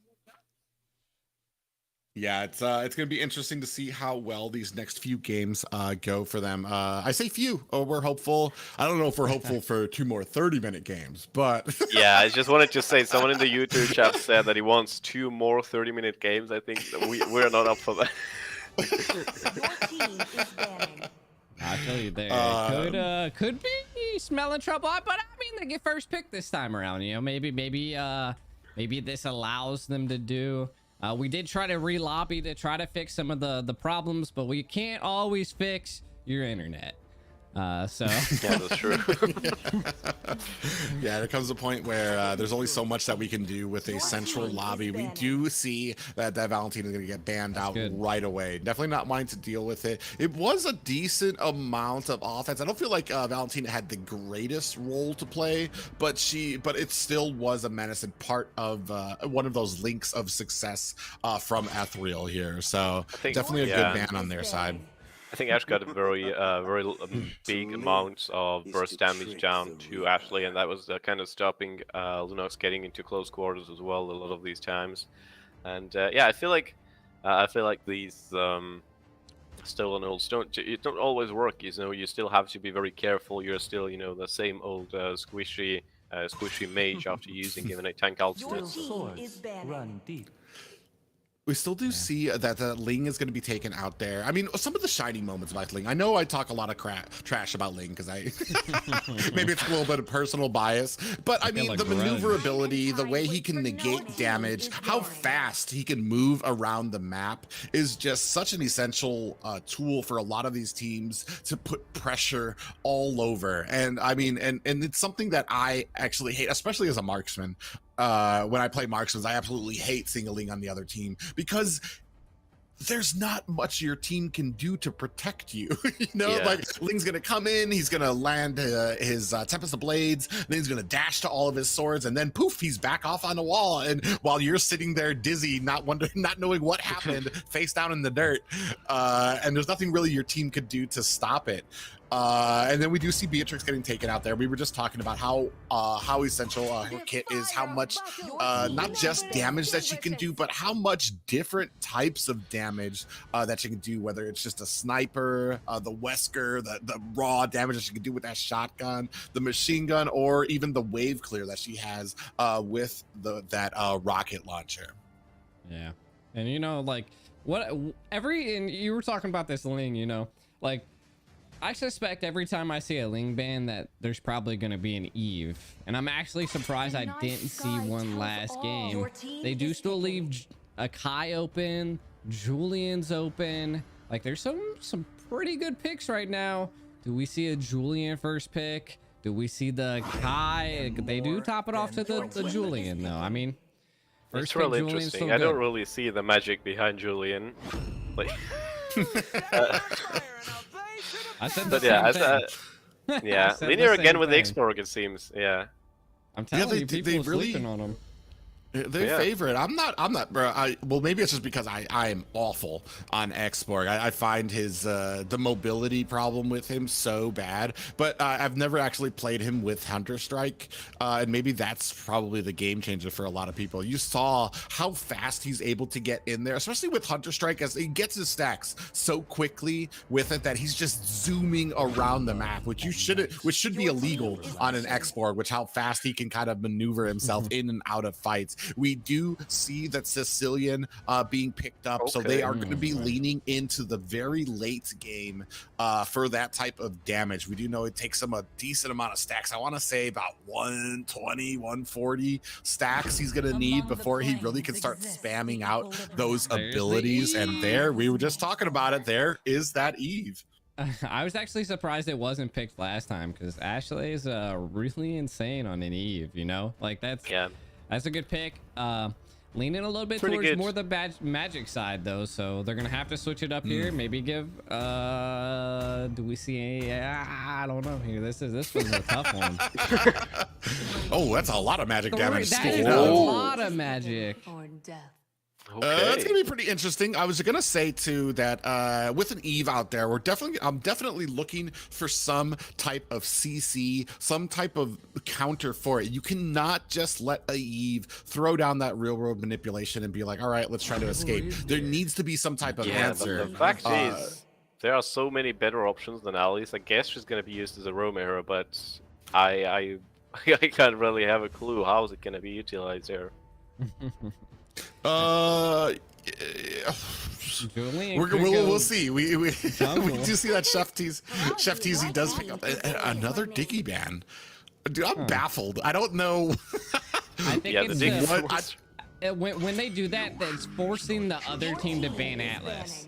So then it wastes the ban because they didn't really want a Diggy, or They did it didn't want last an time too, Atlas. though. So Yeah. I mean, it allows for a lot of marks. Well, I guess they already have marksmen. It allows for, you know, like good XP laners, jungles, tanks, you know, that keeps them off the table from being like banned. that must be good scouting on the side of Ethereal. They must know that Insomniacs do not play Atlas for some reason, because that first match they banned Diggy first, which could have been really bad for Ethereal, but it wasn't. So I mean, and then we do see this, the Lolita is going to get taken out there. Respect ban towards towards them as well. There we do see the Cho getting picked up. I'm assuming that this is going to be a tank Cho. I love It's tank an extra Chos. Cho, but Is I'm not sure. Well, right now we're it's going to find out. Yeah, Ballmon would right be now a it's in the really hands good of 1, pick. 2, 3, but we are definitely gonna be seeing another support here. I'm guessing. Ballmon would be Really huge. interesting. I do like that both of these comps, they both have some late game, they both have some early game on them as well. So it's very well rounded, and it's gonna. I'm still waiting for that Okay. CC. Okay. Akai I could can be see a- that come from Insomniac's working. Honestly, it seems. They don't have a Pretty gold well-rounded. lane. Is picking. Yeah, they don't have a goal lane, which is interesting. Is that Alice gonna go gold lane then? I've never, in my opinion, in any of these current metas, ever seen a team do decent with missing a gold lane. without. Yeah, well, you Okay. do lose out on that objective taking ability, just that raw damage that can come down there, or even on like Lord and stuff like that. Because once you expel your abilities, you want to save those magical abilities for heroes. When it comes to objectives, you're not going to really be able to do much. However, they do have a Belmont to compensate for that. So Yeah. it kind of, I mean, I see what they're trying to do here, but we're gonna find out if they can kind of make up for this not having. They really don't have a ton. Well, I guess they have enough range. Not, I mean, so maybe. I mean, who needs marksman? Why? I mean, Who needs marksman? You have Ive, you have Alice, you have yeah. You have Alice, you have Eve. You do have a little bit of range from the Julian. So we're gonna see. I mean, this is gonna be bad once we get into mid to late game for Chef Teasy, because he's gonna get burst out of his boots. But probably. Yeah, I we'll was see. just guessing. Yeah. If that Alice goes gold lane, and yes, it does. That means, you know, most likely Alice is gonna win the duels 1-on-1, because the S2 probably won't stop Alice once she's already like ported close to you, gets the stun on, and yeah, it's just gonna be like delaying the lane, of course, like with most mages, I assume. But I'd like to see more of how it's gonna roll out. Yeah, so this is going to be game 2. Insomniacs on the blue side, Ethereal on the red side. Insomniacs, their last game here, they're trying not to make this their last game here, trying to put a victory out here. We do see a little bit of a fight here coming on for this. Oh, it is captured by a Linear on that. The Retry game, very strong with him, as he just kind of passes by Retries and walks away. Yeah, I want to talk about something that we're seeing here. Cho is mid, Yeah. and mean, we it's- have a it's Kufra, not so bad. it's not even a Cho roam. It's a Cho mid. Well, Yeah, it stays in the hands of 1, 2, 3. So I was expecting him to play it as a proper fighter, you know, not as a roamer. Obviously, probably it's going to be with a tank build, but still, the laning choice is pretty interesting here. Oh, Zia's favorite actually might be in trouble. Oh, just yeah. narrowly. Chef Oh, Teasy, why Teasy, would you no. do this to yourself? Is able to get away. Look at that. Here The comes Cho 1, is 2, in. 3 coming in there. I'm not sure if he really wants this fight with the Jeet Kune Do. Does that's come in there, silly, and yeah. here are 3 members right now. He That's does just get silly. immobilized right now. Is going to try to get away. Look at him dancing around here. 1, 2, 3. Oh no! Look, if you're gonna play he Cho- does use the Way of the Dragon, but does get taken out there for a while there. I kind of question how long he stood there. He could have definitely Jeet Kune Do his way to safety, but decided to kind of still paddywhack, maybe to kind of create space for this first turtle. Yeah. Yeah, Well, for Linear the does first get turtle. it. Slain the turtle. And yeah, Hatiza was late to it anyways. Pogi is just making pretty standard clears right now, but he's also being pushed around quite a lot. He doesn't get a lot to say in team fights. Maybe an opportunity here. CSB backing off, but the lethal counter goes down. And no escape there. Wow. Red team What a great amount of synergy by them. They do get that stun onto Clint, and then down comes the real world manipulation. There was nowhere for him to go, and they are really dominating this early game right now, putting on the pressure and not letting up. They definitely don't want to go easy on Ethereal. They saw what happened last game and how dominating of a force that they were in the early game. Yeah, and Yeah. what we're really seeing though is, even though like they got 3 kills, they got a little bit of a gold lead, but we are seeing some key objectives being played. It's not all about kills. I mean, the Cho was able to keep the gold from being completely chopped off on that tower, because there was a lot of them down there. Pogi could be overextending there, but probably senses the presence of Kufra there already and tries to recall. Yeah, no need to chase Cho as a Balmond, probably. Like, Yeah, but right now I'm trying to think like, who is gonna be Chef's target once he starts getting up there? He's not gonna be able to do much to Alice. or is very low there, and Yeah, might go we do down. see- And yeah, the Cho Does lands. get Way of the Dragon, take him down. Down comes the real world manipulation. Linear in a little bit of trouble down. No more health. And he doesn't take it down. He's gonna be able to pay for it with his life. Does hate. So a good trade, 4 for 2 right now on the side, and it's in Insomniac's favor right now with 14 seconds left on this second turtle. Yeah, the Kamikaze Panda landed, and honestly, it's actually a very good kill because Linear was taken out for a little bit. That buys some time for Pogi, who's already fallen behind, but still, that turtle hit is still under the control of Ethereal. It seems like Hatiza is in position. He can help out there, definitely. Cho is ready, jumps out, tries to focus on Pogi, tries to get him out of the fray there, and that might actually work out. And yes, it does win them the turtle.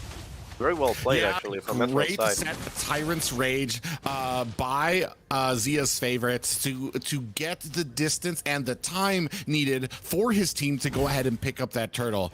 Oh, and the chains, we do see that an enhanced change from R does go wide here.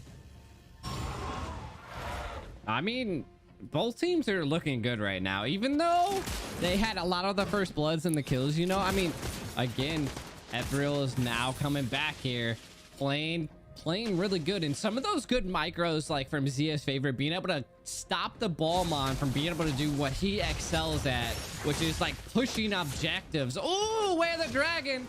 I don't know if it's Yeah, it enough, does latch though. onto there, but it's not enough damage on them to be able to take down R. Ash Cutie, as we go more and more into this late game, I feel like Ash Cutie's gonna have a big problem. Oh, but he does get popped up there. Here comes the Yeah, talking about real-world the problem. manipulation. He is going to be able to get away. Linear coming up from the back. Last Insanity latches onto Ashley, and boom goes the dynamite. Ashley gets taken down. Linear is trying to make his escape, has all those stacks of that Hunter strike, and is going to be able to run his way to safety. Oh yeah, that was an explosive team Oh. fight there, but we might see another one. Actually, they might Oh, by the gang guy. up on Hatiza there. Well, he pops the ultimate. Does it allow him to escape? Yes, it does, and gets away to safety. But yeah, I think we haven't been paying attention a lot to the goal lane. I think Yuna is doing a very good job there, actually denying the Clint most of the time, even as a level lead right now. And that's what you need, you know, just close him down. Don't allow him to move a lot as well. Even though he's not rotating away right now. Oh my God. That's going to be a very bad team fight. Ashley's going to be next if they don't get rid of Pogi. Well, Yeah. not a lot of damage, but it's still Linear's flames reaching Pogi. And there will be Ashley falling as well. There is Hatiza still standing but he eats up all the damage as well. Still escapes. Yuna doing a good job with the lifesteal. And this is the Alice's power. Not have lifesteal. Oh lord, oh lord! 1, Look 2, at 3. Yuna on the trail. Wow. Oh, escaped.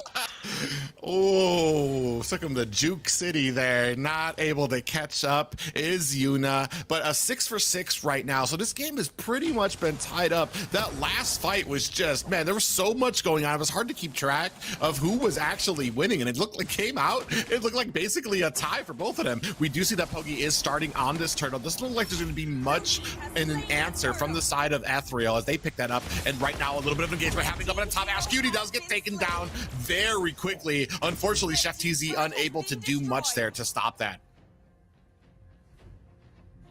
Yeah, it seems like whoop, that was a little bit of coming together once again, but it might be happening on mid lane. Honestly, Linear already gets the immortality as well, so he can engage a bit more security. Meanwhile, the tower might drop, and yes, it does.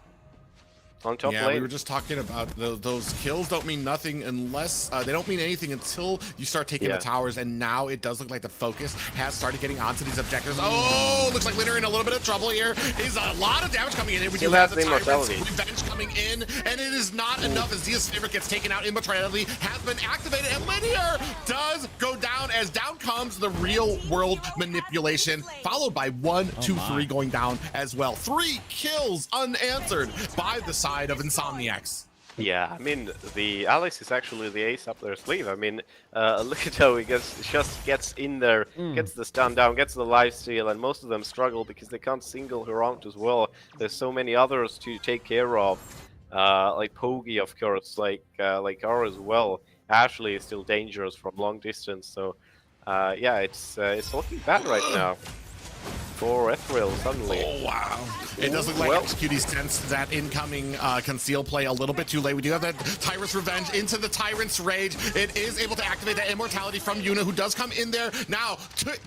A lot of healing coming down from her. Oh my god! Look at that flicker dancing around. This is crazy. What a play there! Is able to take down Linear there as the rest of Ethereal is forced to disengage there. Popped in with that teleporting ability she has, then flickered back out and still able to take down Linear there. What an amazing play there by Yuna.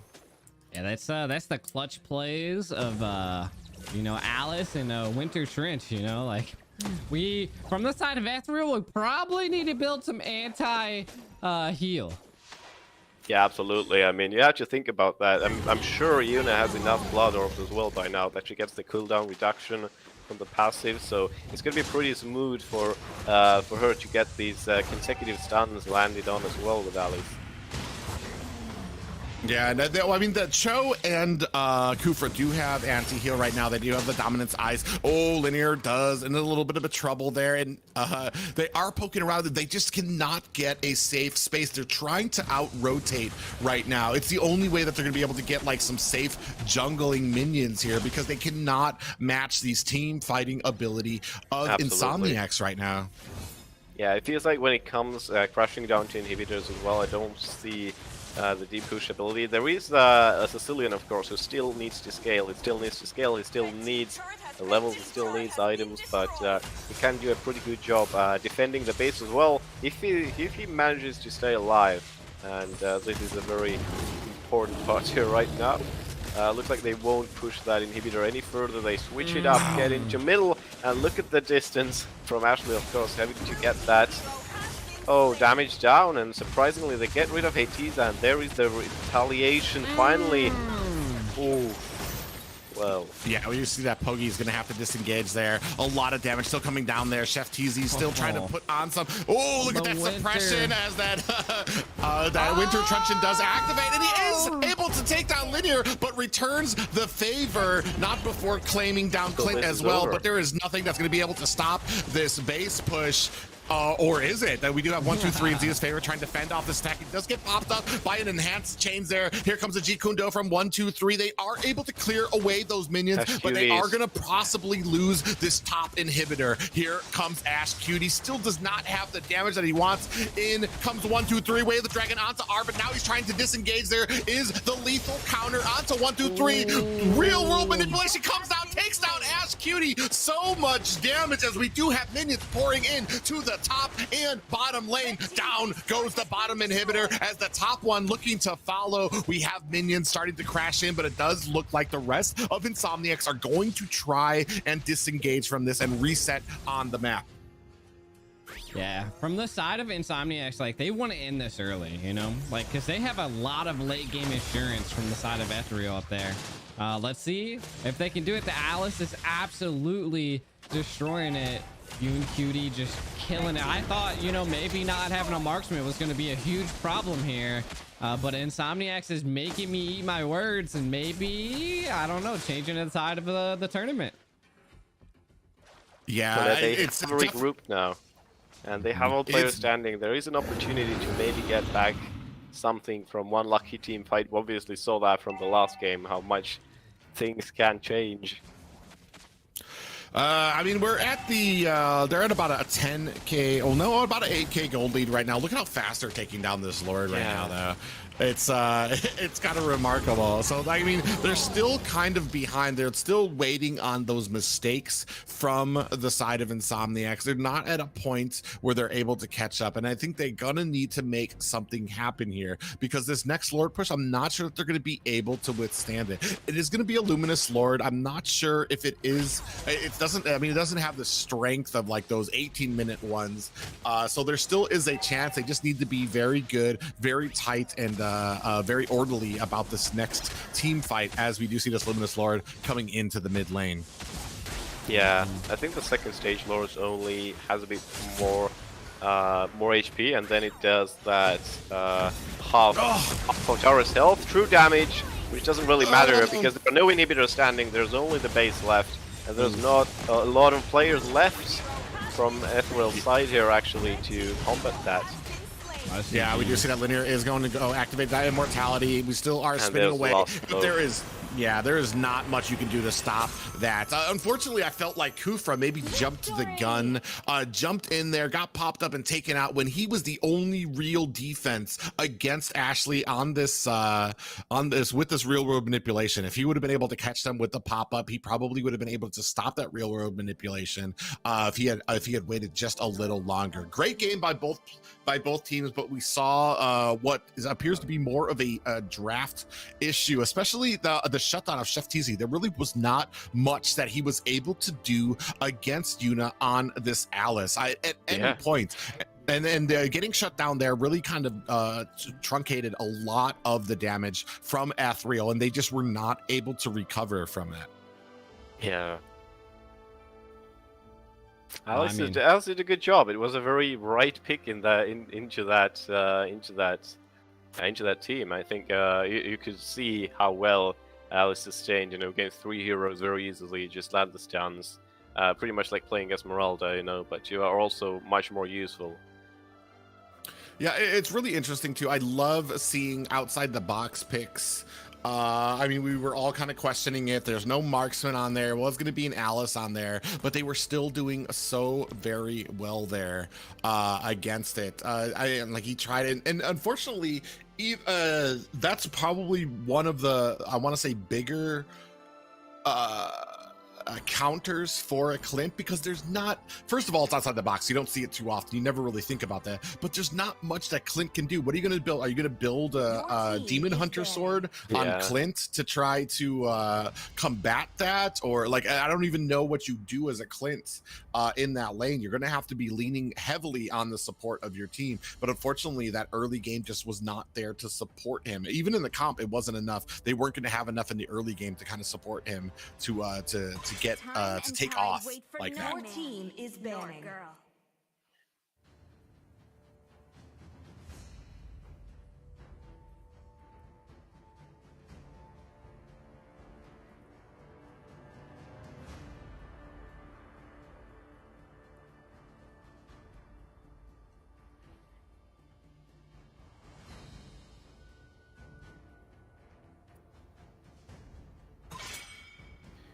Your team is banning. To live is to trick the Reaper. Now Akai enters the scene. Your team is banning. It's gonna be interesting to see how this composition goes, especially through this banning phase. They immediately go ahead and take out that Akai. I'm assuming one thing that they are still waiting for, I think, is that Ling that is still open right now. But you're gonna definitely be leaving something open to put in that Ling. We did see kind of a shutdown there, especially in the early game. You kind of still need to make sure that you're rounding out these compositions as you go into these matches, or you're gonna suffer those early games, especially against teams that are going to be able to take advantage of that. Your team is banning. Run deep. Yeah. Again with the Ling ban though, you know. I mean, maybe we're gonna see Athrio play Eve this time Your around. team is picking. It's going to be interesting. We still do have some pretty This time big Julian picks up. banned.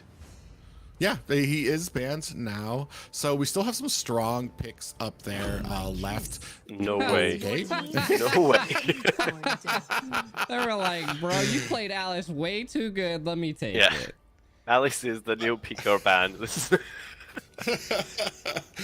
Pretty interestingly enough, because I mean, Alice is pretty late game. I feel like it's late game. of course, she maybe not how relies it's- on, you know, orbs like Cecilian relies on stacks, so yeah. But it didn't really feel like that last game. Like, she came online very quickly for the side of Insomniac. So it's gonna be really interesting to see how well they can play this into it. I'm not sure if this is one of those attitude picks of like, yeah, you beat us with it, I'm gonna show you how to do it better, or if it's trying to open up something for them because they know how bad it was in their gold lane, which means that it would have to be either gold or XP lane. Wait, so I mean, it's not gonna be a mid lane. I just Gonna see a third game Xborg again. Linear is just sticking to it, very confident in it, and it's very good against Samus. We've already seen that, you know, one of the If only they would have just options picked to- Balmon, they would have had the same exact comp as Insomniacs. Your team Like, is there's the banning. Atlas and the Diggy. I'm telling you, it's I don't know, man. This is like a Are they waste really of going for bans. it? Come on, Dex. No. No. Your team No. is banning. Did they leave it open? well, I know they're not gonna ban Atlas. Look, these guys don't even Maybe. use Or marksman. you You can don't give need it to to them. ban They already have a marksman. Masha. They already have a Masha out there. Yeah. Oh, my Okay. Your team What? is banning. There's a Is it gonna be Wan. 1-1?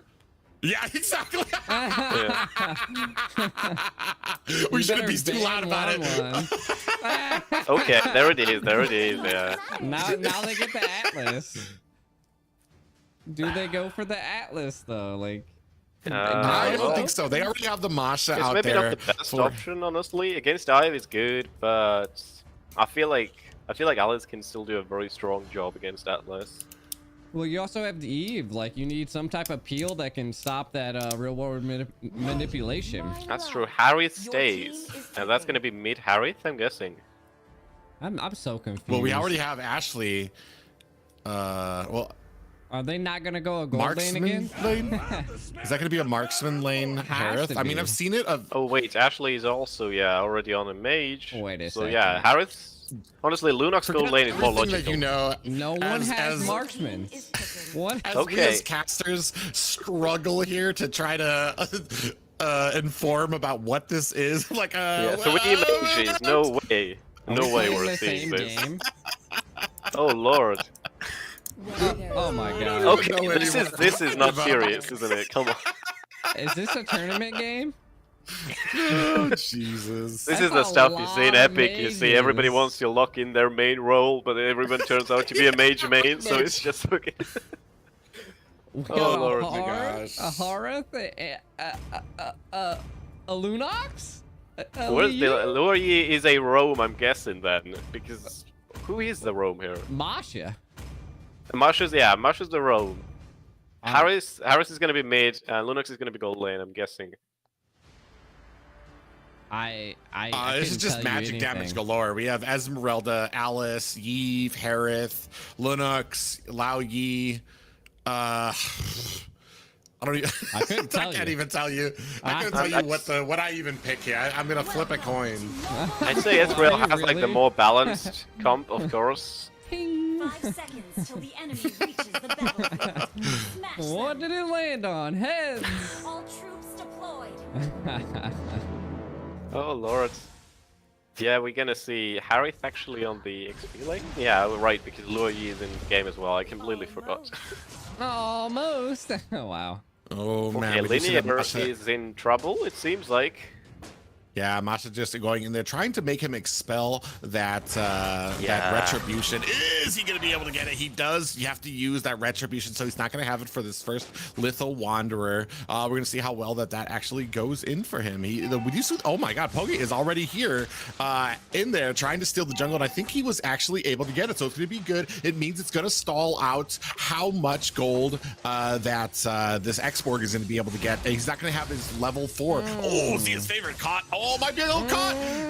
Oh, gets taken out, and R is going to be able to get away with that magic of that flicker, able to find himself into safety here. And a good early kill by the side of Insomniacs. Are they just trying to end the game really fast? Like, I mean, this is like a 3 marksman comp, but now it's a 3 mage comp. Like, I mean, and they have a Franco, so it's not like they'll be able to get 1 mage, but there's 2 more mages you got to worry about. Absolutely, yeah. It seems like also Insomniacs have a lot of zonal control because of like the abilities from Luo Yi. You have Synchrovision from Harith. You know, you can control a lot around the field. You can see that during the Lethal Wanderer fights. It might be slowing down a little bit now, and I feel like the scaling from Ezreal's side could be pretty good later in. But we're just gonna have to wait and see, honestly. Ooh. Yeah, we do see a lot of damage coming down onto 123. Not able to take off as fast as he wants to on here. We have the first turtle coming out here. Pogi trying to pull it back all the way through his side. Linear Oh, nice move hook there. does land onto Ashley. A lot of damage coming down with these yin yangs connecting for the Oh, side. Ashley does definitely. get taken out there as well. Chef Teasy coming in here right now. Linear is able to pick up this first turtle, and they get a kill for it as well. So a great first turtle for the side of Ethereal. You know Yeah, what absolutely. I said? You know what I said earlier? Like, I want to see some crazy comps, you know, throw the tournament around. That's not what I was thinking, you know? Like, and maybe they're just like, we'll give G something fun. We'll give him something to talk about. 3 mages. I still can't get over it, man. It's absolutely crazy. Both teams are about neck to neck right now. Ooh, private. Yeah, we do see them going ahead with that teleportation a from the cheeky ult teleport. from Lao Yi. Yeah, I hate that, especially now since you can no longer hear her teleport coming in from the bush. Yeah. You can no longer hear it anymore, so it's an immediate surprise. Oh, not quite the patience of Zia, and Yeah. then realizing that the crab gave away his Yeah, they position. paused. Dang They it. paused. Well, we got. Yeah, I was actually kind of wondering where these were last game, so we're gonna probably try to make up for that in Yeah. this next game. You see, the last game wasn't exactly 30 minutes, so we're gonna have to make up for it now. Yeah, the pause meta's back, boys. The pause Yeah. So- meta is back. While they were not able to, they didn't get the first kill. They did get the turtle Oh, Pride and the falling second asleep. kill. You know, that just attacked me out of nowhere. They did get the kill, so they are starting to kind of beef up on the gold right now. It's just going to come down to these next few fights. I feel like they have a lot of late game in some of these compositions, or in both of these compositions. So I mean, it depends on who's going to be scaling faster here. Because both of these I feel are late game. They're both very magic orientated. Linear might play a key role in how fast he's going to be able to burst down some of these guys, but there's a lot of mobility. I feel like X-Borg shines in those slow tankier comps, and that's not what we have here. Mm-hmm. Yeah, and I mean, so we could take this at like a different approach too. You know, like they got a Lunox that could supplement a gold laner. We've seen it happen. Definitely can be in the gold lane and do tons of damage on what type of comp did they have. They have an Alice, they have an Exborg, they have an Esmeralda, and a Franco. That's 4. I had to count my fingers. That's 4. So I mean that's 4 tanky people that the Lunox could now farm on and do really well. So let's see what they could possibly do here.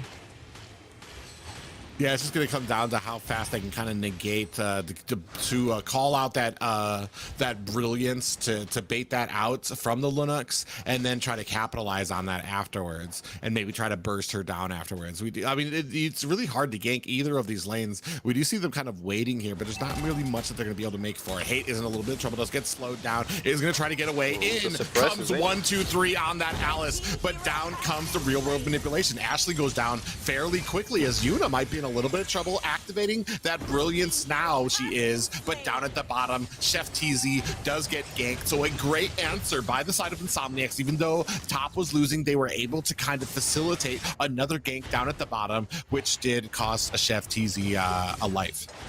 And a tower. Yeah, that came down very quickly. Wow. Oh dear. There it is, the Alice again, and well, it keeps sustaining, but might go down actually. No, still a little bit of hope there. The recent T's are running and taking the Alice out of play. Well, yeah, this is that's a little bit of sustain that they can rely on. These 3 mages, of course, the Thamus and Marsha backing them up, and that could be something good. Yeah, they're trying to bait out. They're trying to wait out this Cauterat Inferno, and now it is ended. Now they're going to go ahead and start putting on the damage, but the turtle is already too late for them to go ahead and capitalize on that. Suppression onto Pogi. He does go down there, but they do pick up the turtle. Pogi gets down with there. R goes down. Yuna tried to come in. Linear might be in trouble. Does get taken out. We do have a very sneaky teleport coming in from Ashley. Is she going to be able to land that? Oh, she does. She takes down Zia's favorite with that yin yang. Chef TZ doing his best to try to get out of the way of that. It is still a 5v5 game. These guys are swinging for the fences. There's no dodging. There's no ducking. They're just standing in the middle of the ring laying haymakers on each other. Rock'em Yeah, Robots, the good old Mobile Legends legend. Yeah, everything is pretty much equal right now. The gold is equal, the kills are on par, and so are the towers right now. So everything is everything's pretty much on a clean sheet right now. Zia's favorite trying to find another opportunity to hook someone, but decides to go away after seeing that Marsha there. Yeah, and the difference here, kind of like as we're seeing from the items here, we have that talisman on the Esmeralda, but when you're being matched up against other, Zia's favorite is going to be a little bit slowed down. There comes the Zaman Force coming down onto the ground, and he does use the suppression as the real world manipulation down is not going to be able to finish them off. Chef TZ is going to have to disengage from there. So now finally we have a little bit of a lead being pulled up by the side of Insomniacs, but only by 1 here, as most of these trades have been pretty even for them, and they do get one more in their advantage here. Yeah, one thing I see is that R is very much playing with fire in a lot of these positions. He wants to contribute, but he's very low on HP. That was how he died for the first time, and nearly died right now as well. And Harith obviously relies on farm a lot, and there goes Loyi, and actually that could be opening something for Ethereal. Now they have very much crowded the jungle of Insomniacs. I feel like this is just a very much a fun game for both of these teams. Another hook does land. Suppression on the Pogi, who is going to have to disengage. We do see that Cauterat Inferno from the Thamus get activated a little early, though, so he's not going to have it for this turtle fight. And I'm not sure if they know. Here comes 1, 2, 3, does latch into there right now. Lao Yi coming in from the bush. He's going to be able to land some of these yin yang. Chef TZ trying to disengage here. Turtle does get picked up by Linear, so they have a lot of tankiness. Hate and the rest of Insomniacs are trying to disengage. This might not be the fight that they want. A hook just a little too early to be able to take out that Linux as she comes out of the Brilliance ultimate. Yeah, I mean, the Air Force came down like Ashley with the ultimate, but it was kind of toothless there. And I mean, there is the Zia's favorite pretty well positioning and disengaging, getting that health back with Franco is not too hard, honestly. If you play it right, you can pretty much regen like Uranus. And that's what he's playing for. And look at that teleport into the middle, actually. They play around Zia's favorite. That was pretty smart there. Ash Cutie loses a life there. It's going to be maybe Zia's favorite as well going down, but no. There is the Esmeralda's response to FTZ. Doing a good job. Pogi, no match against all of that firepower there.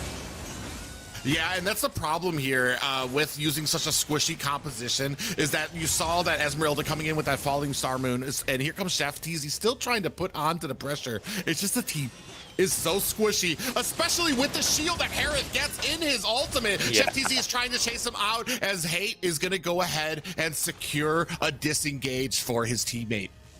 Yeah, Harry's got the Pharaoh as well now. He can do much more damage with the enhanced basic attacks, which also benefit from the skill too, of course. So it's gonna be real gnarly to play against him anyway. Of course, R takes a lot of risks, and he can be picture part there, but I think it's going to be very crucial later on into the game, because Harith has a lot of burst, and I mean we've seen him in the meta for a while. He has been fallen out of it for a few seasons, but there were times when he was there for several seasons, and for a reason.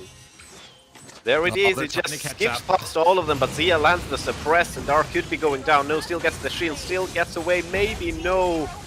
There is already Linear in place, and Linear himself finds himself in a lot of trouble now. Pogi on his back. Linear still has that immortality to save him for a second, but that health regen won't be too much, and he will oh, that's a tough fight. Oh, wow. And then here comes 1, 2, 3 in for the save. The Brilliance has been activated up at the top as Judah is trying to make their escape.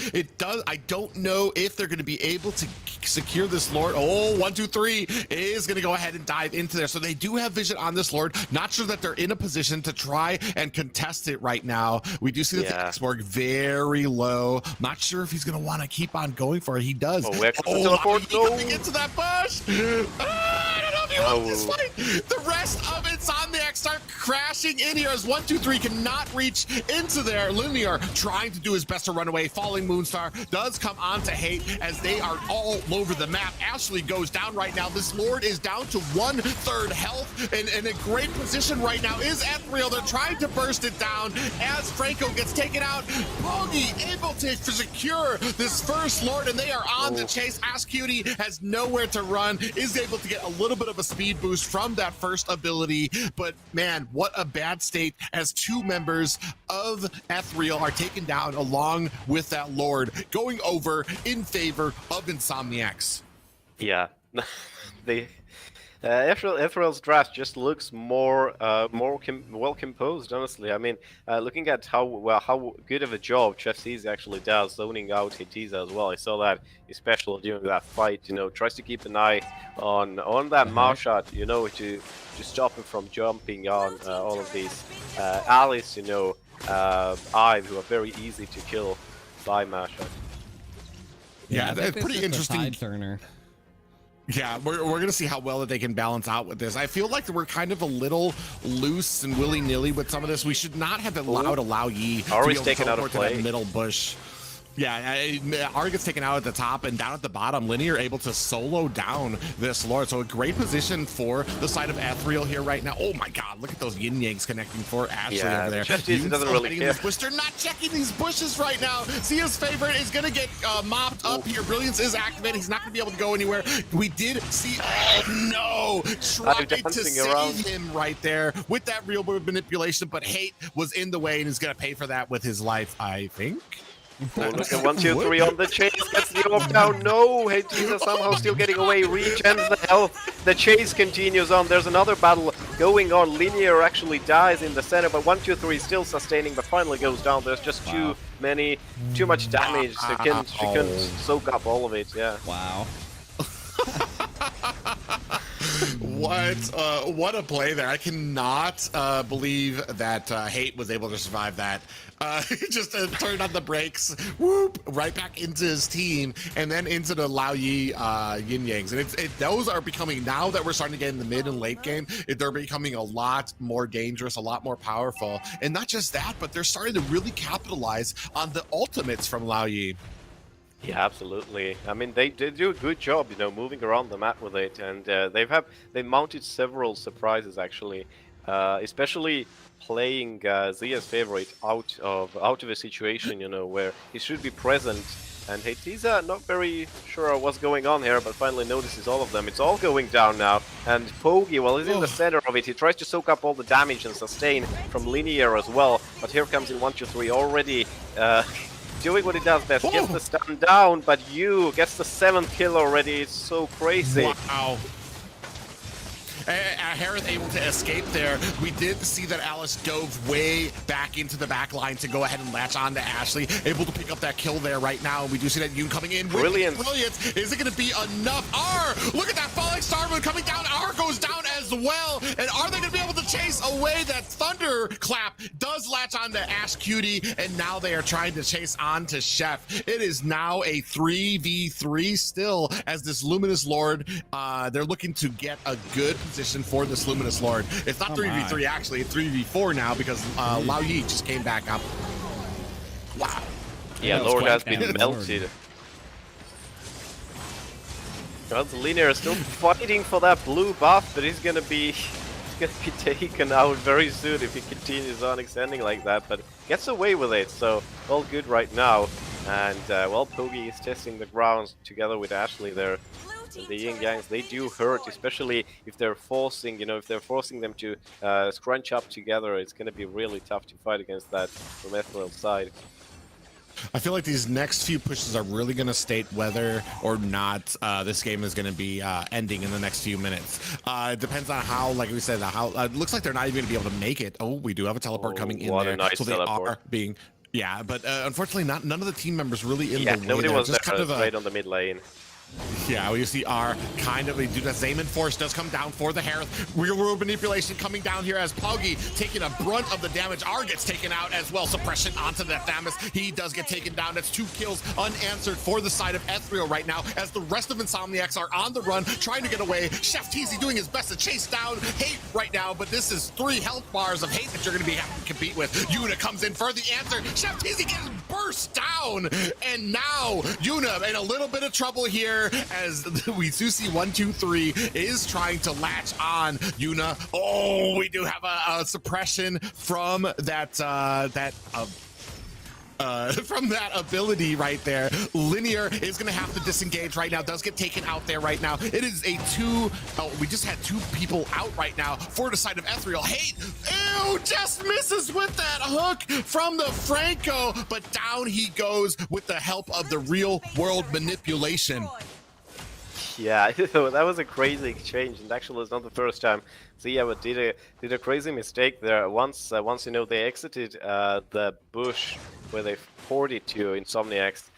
Zia actually missed an opportunity to also hook Yoon and even suppress, and then after that, Chef Z had to recover. You know, had to chase them away, and well, kinda. The cheeky teleport, and it is a cheeky one. Yeah, no, I mean, what we're seeing here is just like it's some unusual gameplay, a lot of absolute back and forth battles, you know, like it's a very open game as well. No duel on the Insomniacs. Whoa, Prime. Yeah, a lot of damage coming down onto the back line there. Yuna gets taken out by a falling star moon and real world manipulation. Zayman Force has been activated for the Harith as he is dashing in and out, but they are ready to disengage. It is a 1-for-1 trade for both teams here as 9 seconds left on this next Luminous Lord. Yeah, just Ethereal falling back. They don't want to involve themselves in too many fights, and it's obvious that Masha as well close to being full build, and it's soon very tough to get rid of her, even for Chefsy to push her back. That's a very difficult challenge. Yeah, we see them kind of toying around, jockeying for position. Real world manipulation coming down, maybe a little early. Oh, R gets taken out in a surprise amount of damage. 1, 2, 3 flickers in with that suppression of that, and then we see the falling star moon comes in, taking down Ashley. This might be the fight that Ethereal wants. Second health bar is down. Hate is trying to disengage, but they need to turn their attention to this Lord. Alice is throwing out that ball, trying to clear out these bushes here right now at the top, and immobilize onto Yoon, and that brilliance has been activated. Look at all the damage in here. We have the last insanity comes out. He is No. Pick up the Lord with that, and this is just a singular fight that they needed to turn the tide. We do have a What? suppression from Poggy. Is he going to be able to get away? The real world manipulation is able to catch him up, and this is just the opening that Ethereal were looking for. Heteza goes on, tried to pick up Ash Cutie, but Zia was faster on the suppress, and Heteza gonna be taken out there. No chance for her to recover the health pass.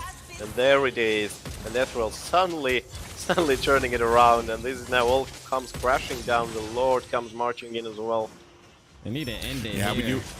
Yeah, we have a Absolutely. we have a suppression. Does come out. Yuna does get taken down. No, he isn't. They have a brilliance. Does get activated there, but we have minions here at the middle. Look at all these yin yangs being splashed out. Ashley in a lot of trouble. Does get taken down by the real world manipulation. 1, 2, 3 gets taken out, but this is a The tower Lord is still that they unscathed. needed. The Lord is still not stopping. Still at half health. Look at all that damage onto Yuna. As right now the suppression does land onto R. Is he gonna be able to get taken out? Linner in a little bit. The of Lord is trouble, free has to a go. little bit of health left. This is not what you fight that you want. He doesn't have his immortality left. He gets taken down by this Quadrant Inferno of this damage. Look at the Look at the sustain. damage right now. Run, Ashley.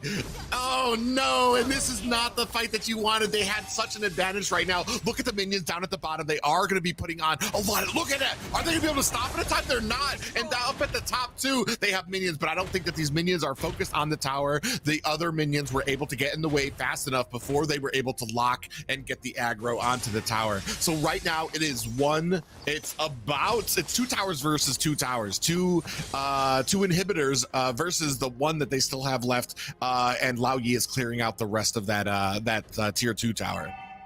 Yeah, Yoon Cutie is definitely the MVP for Insomniacs here. Just absolutely dominating. And this is what I was saying from the very beginning. Like, the Lunox is going to be able to eat away at all of these heroes that just are built tanky.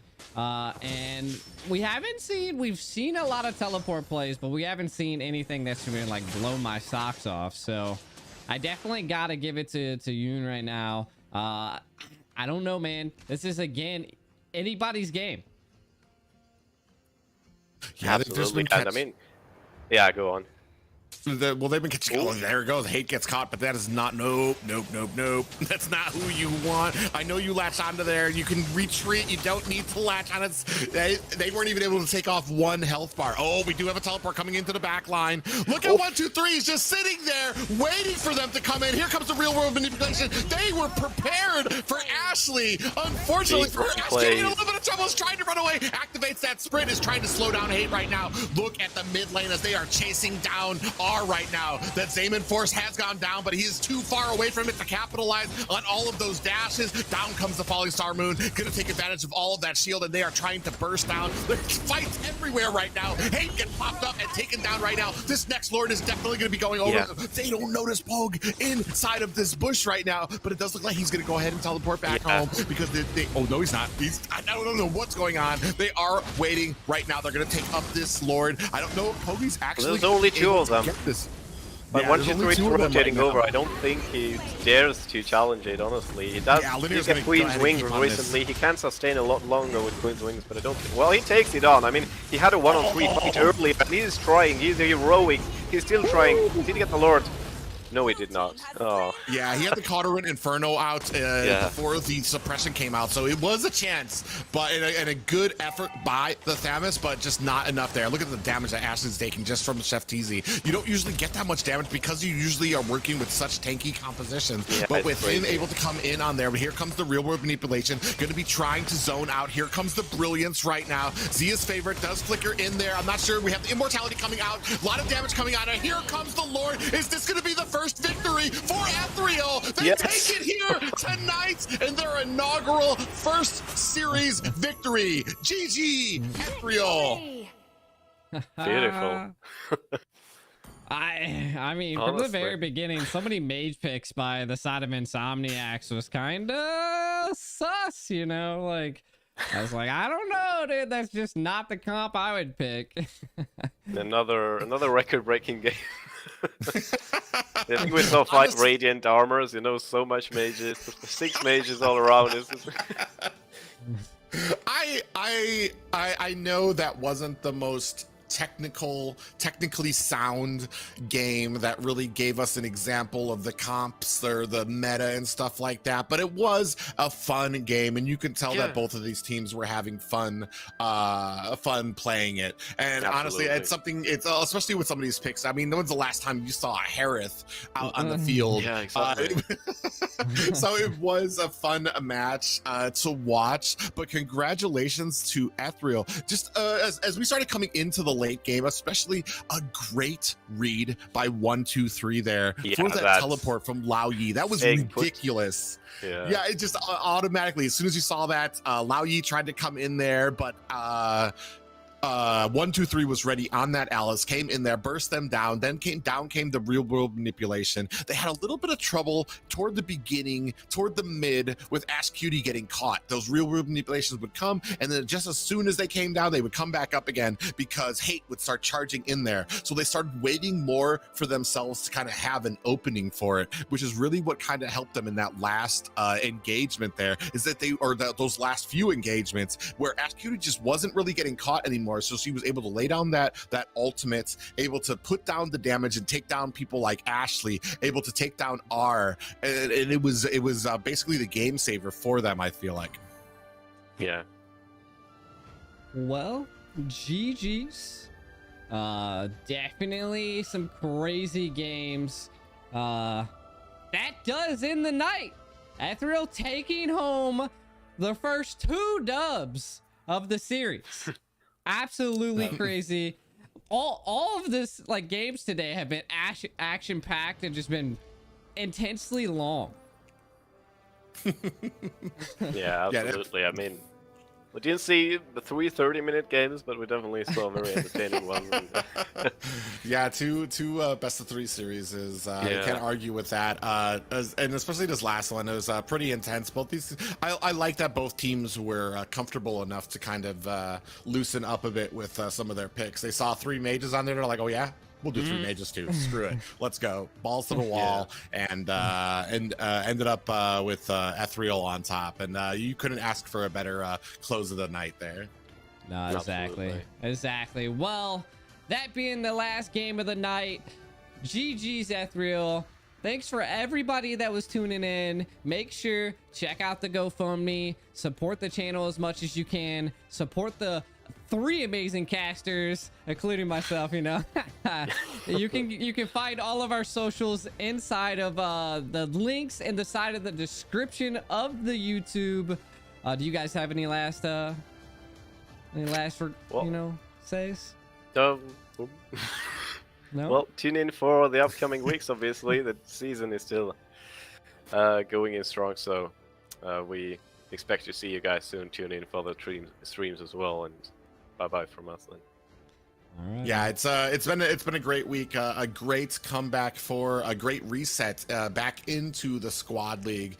It's a weekly thing here, Saturday and Sundays. We're gonna keep going until I think we still have a month and a half left of this until the. Probably about a month until the playoffs. We're about halfway through now. Really excited. We came back strong now, and this is all part of a plan to kind of keep NA rolling with events here non-stop for your guys' entertainment. And I'm really excited to be a part of it. But yeah, that's gonna wrap it up for our night here. right. So Yeah. See you guys Bye-bye. next weekend. Cheers.